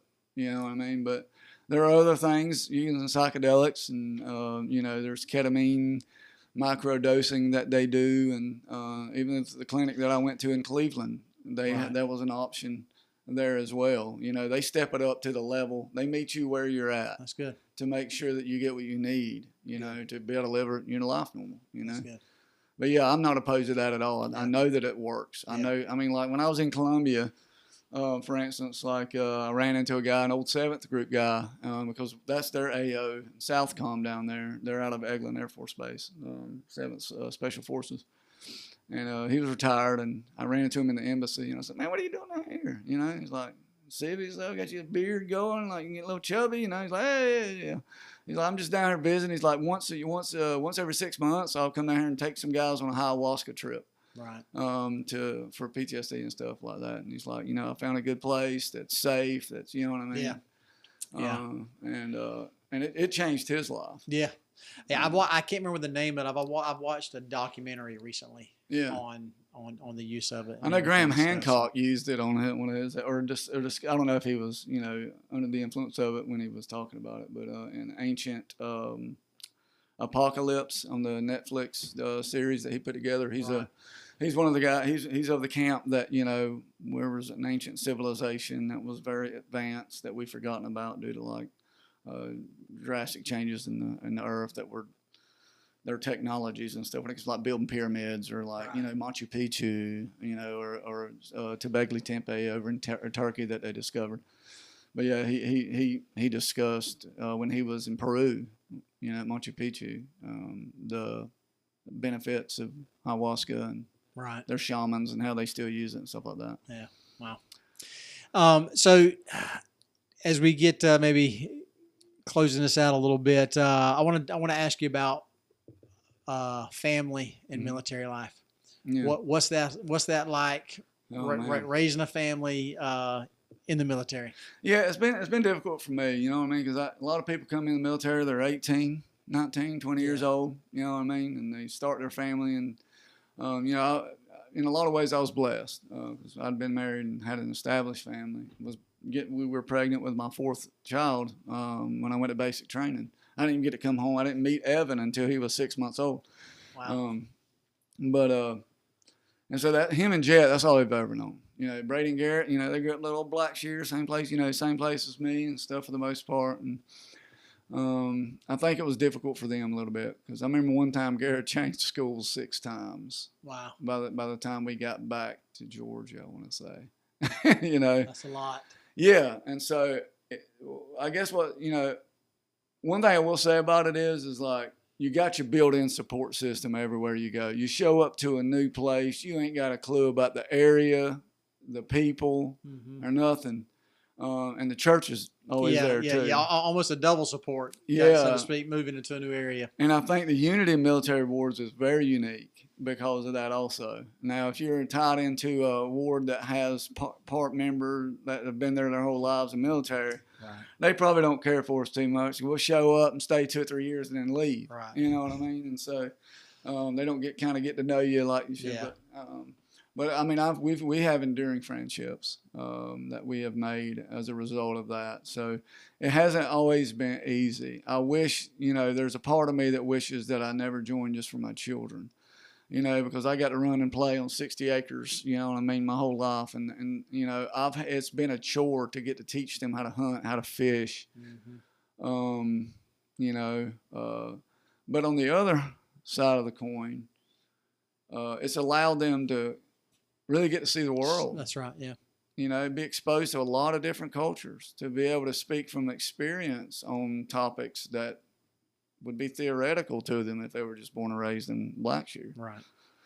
They know what it's like to, walk the Roman streets of Italy and be up in the, the Dolomites or the Swedish Alps and in Germany and, a lot of the historical things that I've only got to see when I was in school and always wondered what it would be like to stand in those places. Yeah. And so I think it's enriched their life, and I hope that they have been benefited and blessed by it from that regard. They've become vagabonds, not by choice, but which has probably allowed them to be able to be okay with venturing off, and which is why I got one in Dallas. I got one in Chicago, and I got Jet who's wanting to follow my footsteps, Right. And so where I had planned on just doing 20 and getting out, if he goes in, I'll probably stay around long enough to follow his butt and keep him out of trouble a little bit, and because if he does what I think he's wanting to do, he's going to go head first into it, Right. And right. so. Of course, I want them to serve missions. Yeah. You know that.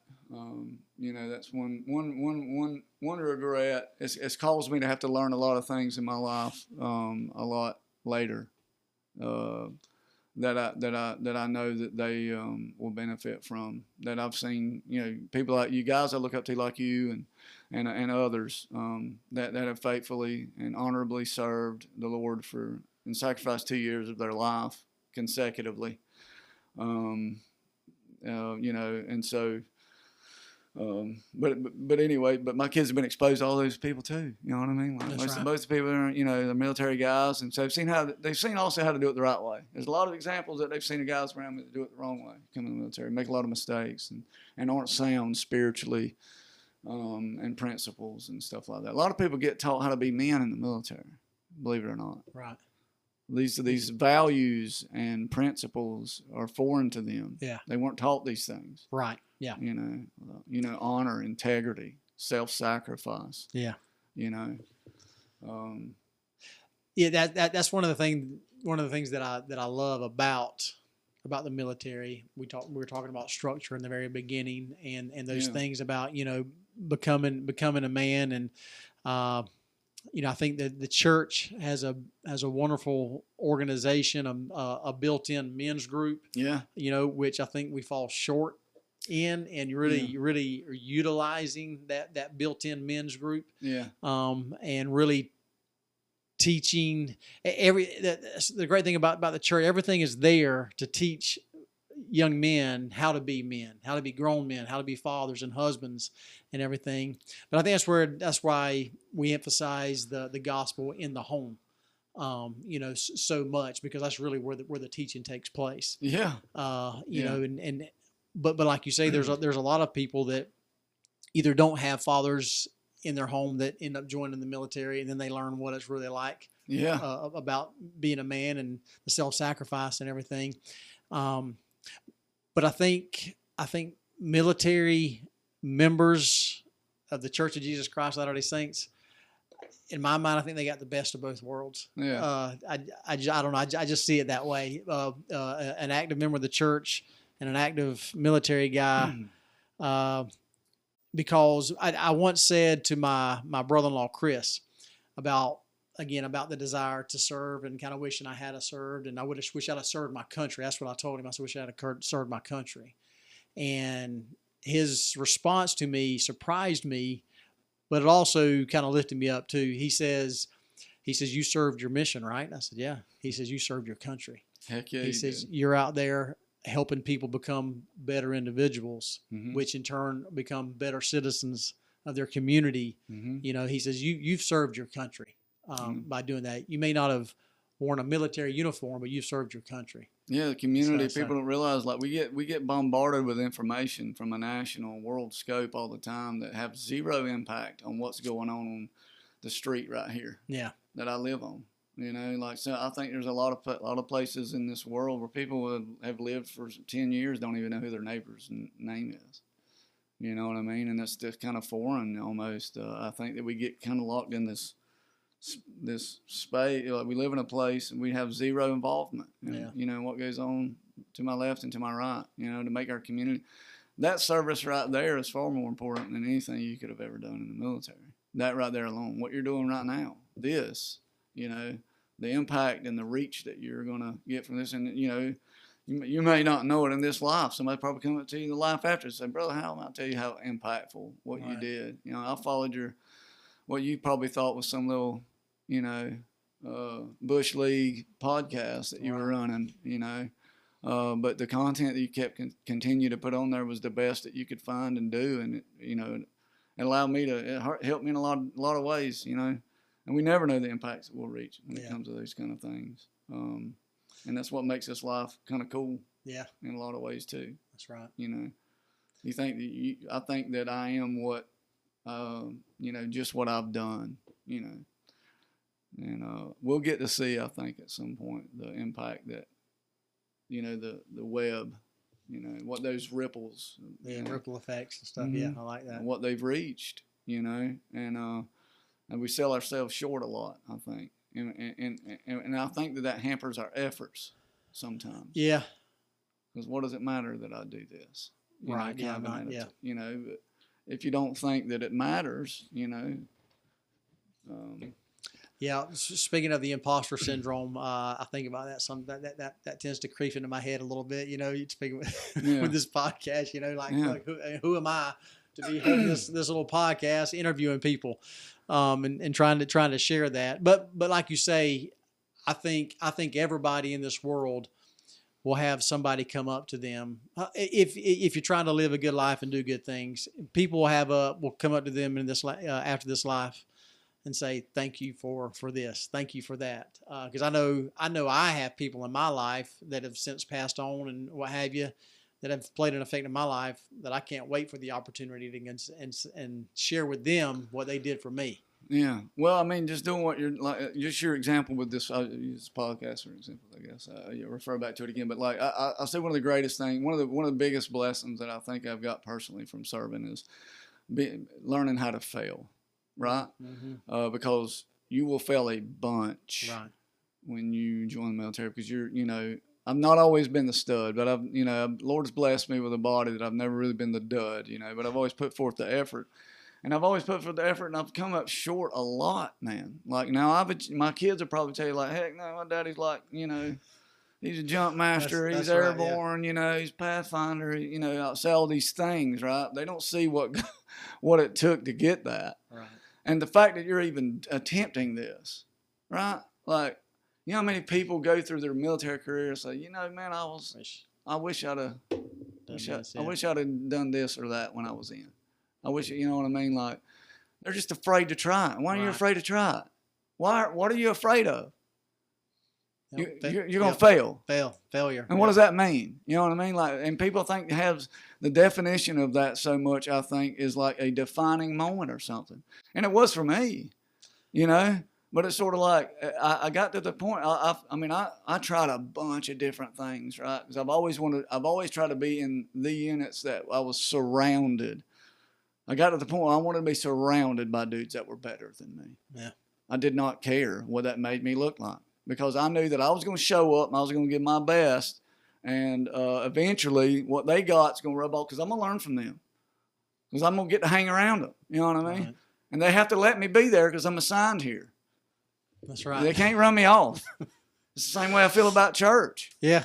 The Lord has put it, and as I look back, it's such a blessing. I always look down on myself because I didn't feel like I matched up. I didn't feel like I could do it as good as somebody else that I saw doing it. That was just had a spiritual gift, or it was a talent that they brought with them from the premortal life. One of Satan's greatest tools is the tool of comparison. Right. Oh my gosh. Comparison is the thief of joy. 100%. Yeah.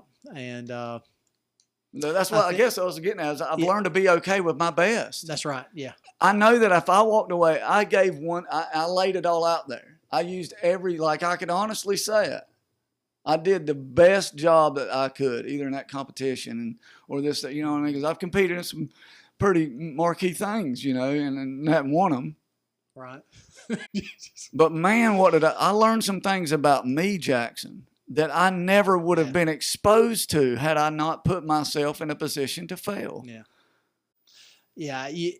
I think the only time we fail is when we stop trying, right? If there's something inside of us that wants to try something and we're too scared to try it because we failed, then we failed.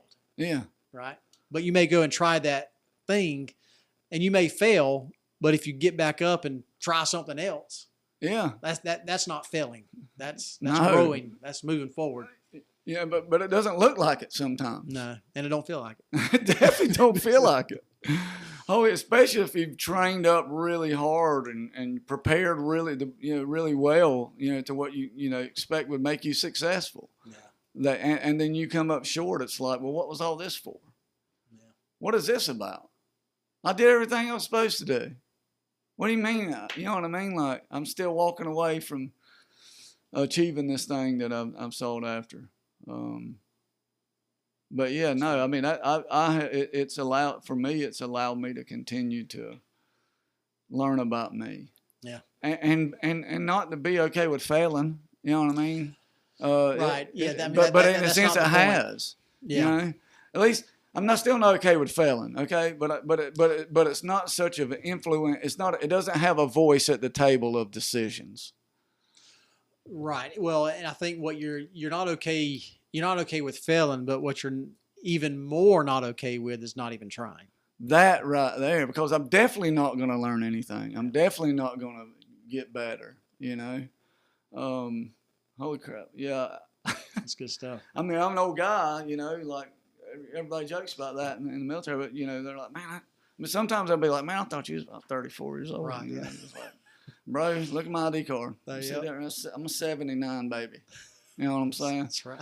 But they're like, oh, okay, you still get after it, you know. But I mean, like, the age is a number thing is something that I'll point out too. It really is. You know, I think that when we allow ourselves to fall into traps of thinking, it really does limit us from reaching our maximum potential. And, you know, and I'm not trying to be an example of that, you know. But holy cow, like, I'm still having fun.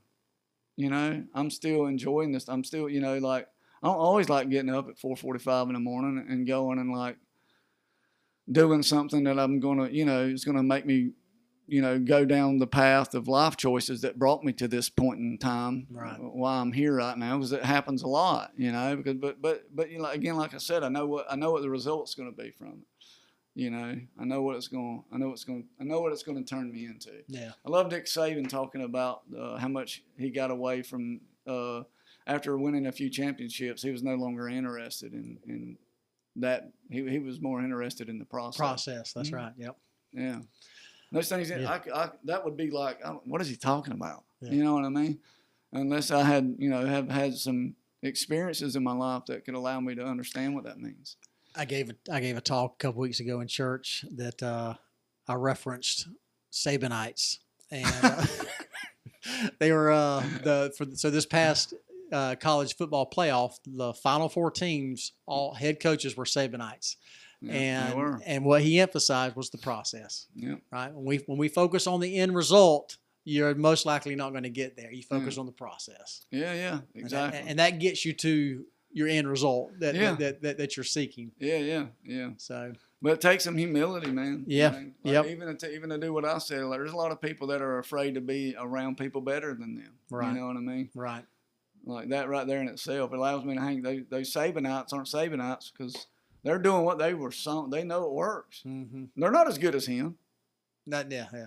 You know, but he ain't around no more, so they're just, you know, they've still got those same philosophies and sure. You know and approaches to the game that is that can't be, you know, it can be replicated, you know, but that's what I try to do. You know what I mean? You know, again, I'm not the stud, but man, I get to be around people that push me in ways that you know, I wouldn't get if I was just the best guy in the unit, you know, or whatever, you know. Yeah, you I don't want to be in first place anymore. Right, It takes the desire away from wanting to be in first. Yeah. You know, I ain't got nobody to chase if I'm in first. Yeah. You know? Yeah. Kirby Smart talks about, and others talk about it being a privilege to be at the top and being chased and being pushed and everything. You know, people are always kind of constantly chomping at your heels. They said, but it's so much harder to stay at the top because there's so many people going at you. Yeah, I mean, that's why I tell all the Alabama, because I'm a diehard Georgia fan. You know, my daddy went there, and I know you're alumni as well. But like, man, I you know, that's why I love Nick Saban so much. Right. He made us what we became. Yeah.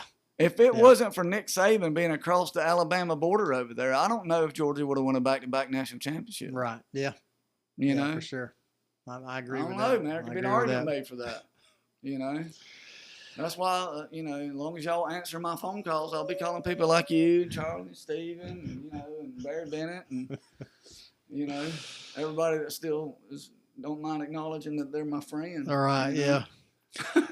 Well, got a couple of closing questions for you before we do these. Anything else on your mind that we hadn't talked about that you have on your mind to share? No, I think, you know, I'm of the position that things play out the way they're supposed to. I feel I feel it's been entertaining to me. Yeah. Might not get but 2 views, me and you, but That's right. I'm okay with that too. That's right. Which it'll be more than that because I'll probably go back and watch it a couple times. But There you I'm gonna go. send it to my kids and stuff too. You know, this is recording a little bit of my life as well. But no, this has been good. I've enjoyed it. I appreciate your questions. Yeah, you know? Absolutely. All right, so a couple of closing questions here. So, if a young man has a choice, graduates high school, he really wants to go on a mission, he really wants to go to the military, Mm-hmm. which one? Go on a mission. Okay. Why? A mission is going to teach you things that are going to put you light years ahead of your peers when you enter the service. You're going to learn things on your mission that it's going to take about 10 years for you to learn if you don't. And so, if you want to be in a position to be very successful, I mean, I got a buddy that, lovingly referred to members of the church as the Mormon military underground. He was a non-member. Okay. It just, I don't know, because, my bishop may very well be the brigade commander. You know what I mean? Okay. It's sort of like, if I need something done. That's right. Like, hey, bishop.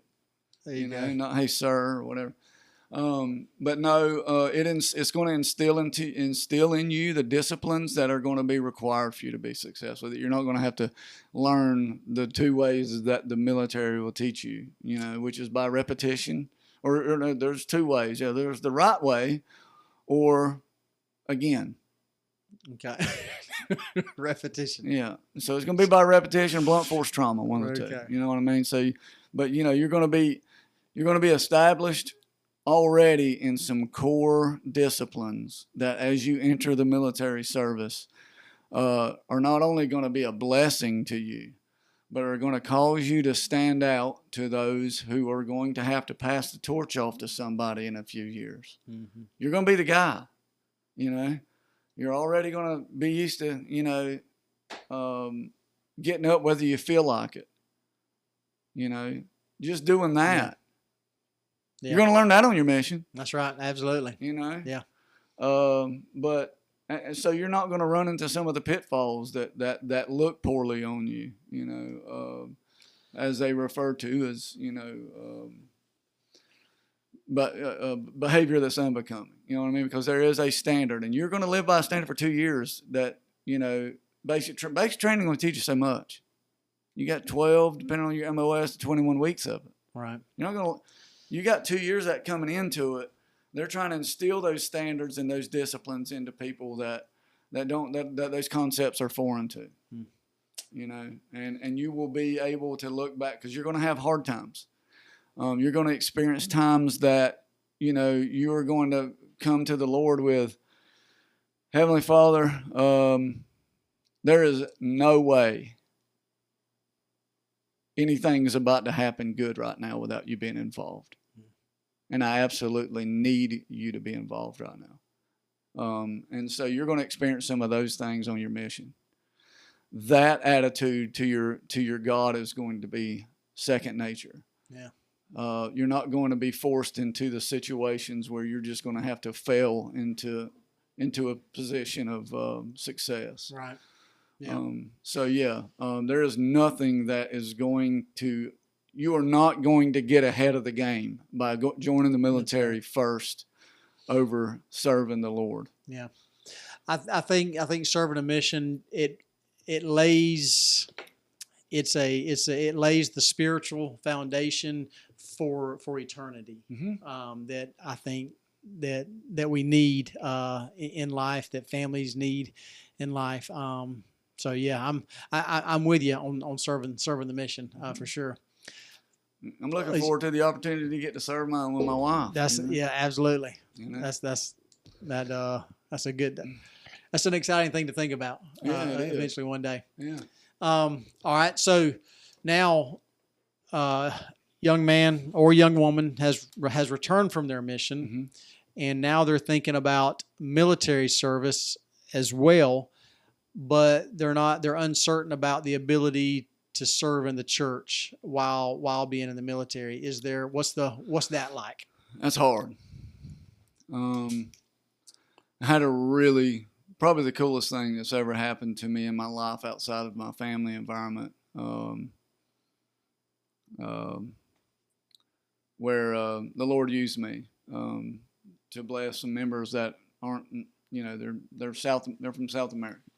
Okay, that I got interested in. So, and I got, and at the time I was called into the state young men's presidency, and so I thought I was going to get released, but the brother who was the president of the young men's presidency kept me, even though I was going to be gone for 6-9 months. Right. And, and including the train up to go with it. He felt inspired to do so.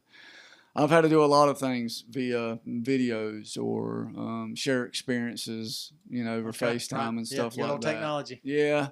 So to someone growing up in the church that wasn't accustomed to seeing someone having to do that or whatever, it made me feel like I probably wasn't doing the best job I could. You're gonna hit some crossroads with that. But I will tell you this: the Lord's gonna be able to arrange things to make sure that you're able to meet your responsibilities and your obligations. So if it's a concern that you're going to be able to serve in the church, what you learned on your mission is going to be huge because it's going to allow you to find out how to do a lot of those things to all of Heavenly Father's children while you're having to be gone or off on training. And it's going to cause people to gravitate to you and ask you a lot of questions.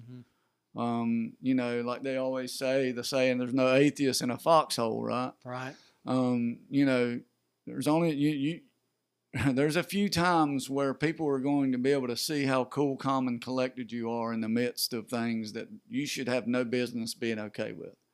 And it makes them want to know. Right. What makes you tick, Yeah. So though you might not be serving in your branch or ward or stake as officially as you would like to, what you bring to the table for the Lord catches all of the outliers, all of the things that, that allow His work to still proceed forward and go forth. I love that. There's the Lord's vineyard isn't just contained within the ward boundaries or the church building. Yeah. So there's you do learn that. Yeah. With that experience. I mean, but you're not going to be a traditional. Yeah. A bishop that's going to get to be there. But also too, you got counselors. Right. Yeah. The Lord isn't putting you in those positions to cause you to fail or make you feel guilty or bad if you can't be there every single time you want to. But I think if you have a desire to serve and you're in the military, it may not be traditional, but you'll have ways to serve in some kind of capacity. Yep. Last question: you have a favorite scripture or anything that you want to share off the top of your head? Man, my go-to is always Ether 12:27. Okay. Because I've been proof, many times in my life that the Lord can take a crooked stick and draw a straight line.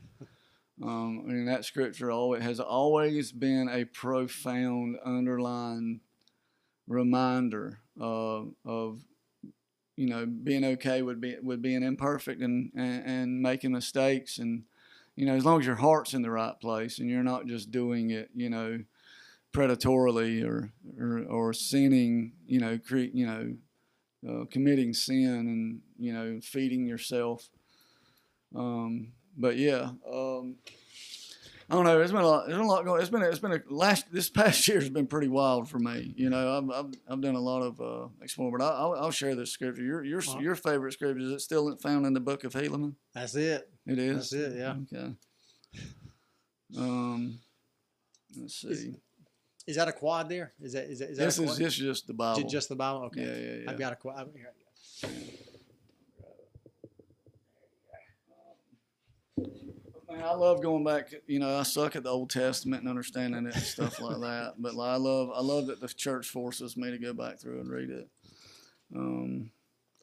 But yeah, no, I love it. And if men come unto me, I will show unto them their weakness. I give unto men weakness, that they may be made humble. And my grace is sufficient for all men that humble themselves before me. For if they humble themselves before me and have faith in me, then I will make weak things become strong unto them. Yeah, it's going to be hard for me to top it. I mean, there's been moments in my life where the Lord has reminded me of certain scriptures in dark times that have given me exactly what I've needed, you know.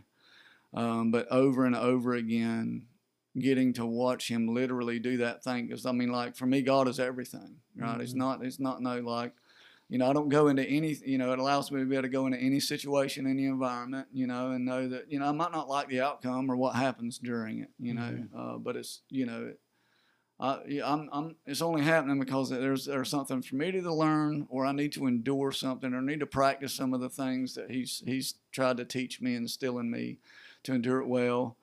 You know, but 9 times out of 10, it's you know, but it's always refining me, you know.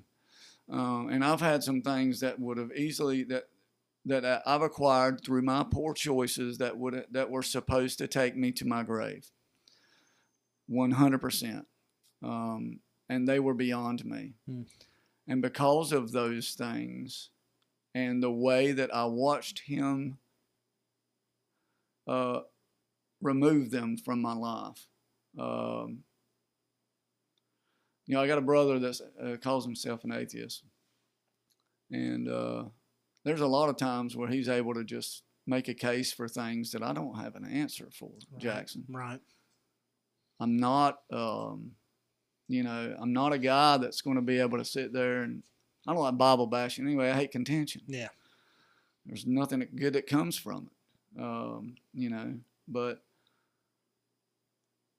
you know, I can always walk away from our conversations with a smile on my face without, you know, without my confidence in my God being diminished, because of the things that I have watched Him do that defy any explanation. Right.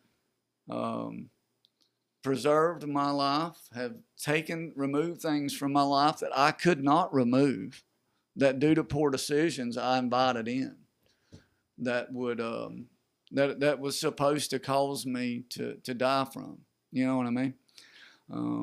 And so that scripture right there, you know, it's kind of hard. Like, it's like asking somebody what their favorite song is or something. You know, again, you know, if you love the Lord and you've tried to understand Him and incorporate everything you know how to in your life, and have studied the scriptures in order to help you do that, it's difficult, you know, to be able to take it down. But that's right.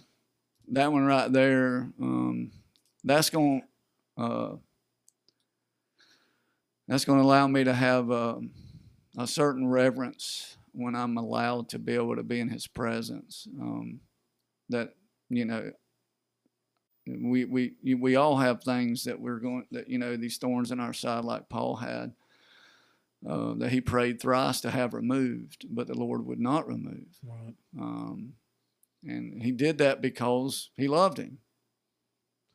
Yeah, He gave him something that he could not overcome on his own. Yeah. Because He loved him, because it would keep him close to Him. Yeah. Because being close to Him is the only way that he would be relieved of whatever bondage that thing was. And there's arguments about what that thing was. I don't really care, because we all have them. Yeah. And that was what we needed to get from that. You know, if it was, you know, known what that thorn in his side was, or that weakness that he had, I think that it would make a lot of people feel like that they're not included in the blessings that are associated with Paul's attitude toward it. Right. But anyway, that's a good one. I can't think of the scripture in Corinthians or something about not being given anything that you can't handle. Yeah. Right. But if we try and handle it on our own, there's probably plenty of things that we can't handle. Right. Yeah. But it's designed for us to turn to the Lord, to rely upon Him for that strength. Yeah. It's like what I mentioned with Brother Porter that when he was talking about how he wanted his children to experience as much hell as possible. Exactly. Yeah. Yeah. That's that's an interesting want for your children. I definitely want my children to go through some hard times, but wanting them to experience as much as hell as possible is pretty strong. Yeah, I've had the opportunity to get to serve as a temple worker this year. Something that kind of got put on my heart back in January. I live close to a temple now, closest I've ever lived in my life. But it's allowed me to be able to sup from the blessings that are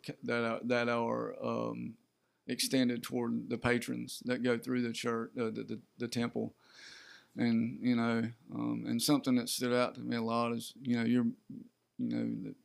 certain blessings are extended to you and from head to toe. And one of them that stood out to me here recently is that your shoulders may bear the burdens. The wording is that will be placed upon them. Right. It's not like, hey, you may have some rough time. No. Listen, okay, listen. We're going to extend this specific blessing to you because this is happening, whether you like it or not, against your will. Yeah. And that will be placed upon them. That's right. Very good. Yeah. Well, all right, man. Well, hey, thank you so much for coming in. We could probably sit here and go for another 2 hours. Sure. Pleasure's all mine. That's right. Yeah. And I'll just say that I'm honored to be included in this, and I hope more than anything else that I'm allowed to benefit your efforts because I admire you for what you're doing. I've also times thought about, man, it'd be cool to be a podcaster. And I was like, dude, I'd run out of stuff to talk about in 5 minutes. You know what I mean? Like, and I ain't cool enough to have anybody want to come sit in front of me and have a conversation. Right. Yeah. No. So I've people can do these solo shows. Yeah. And I've thought about doing different topics, and I do every once in a while. Yeah. But I couldn't do that every week and have something just because I'm not very good at just kind of running my mouth and just having the gift of gab. I don't have that. So I enjoy sitting down with people and you talking. Gotta tell to shut up. That's and steer the conversation where it needs to go. Hey, it's been good. Yeah. All right, man. Well, hey, thank you so much. Yeah. And until next time, you keep on striving.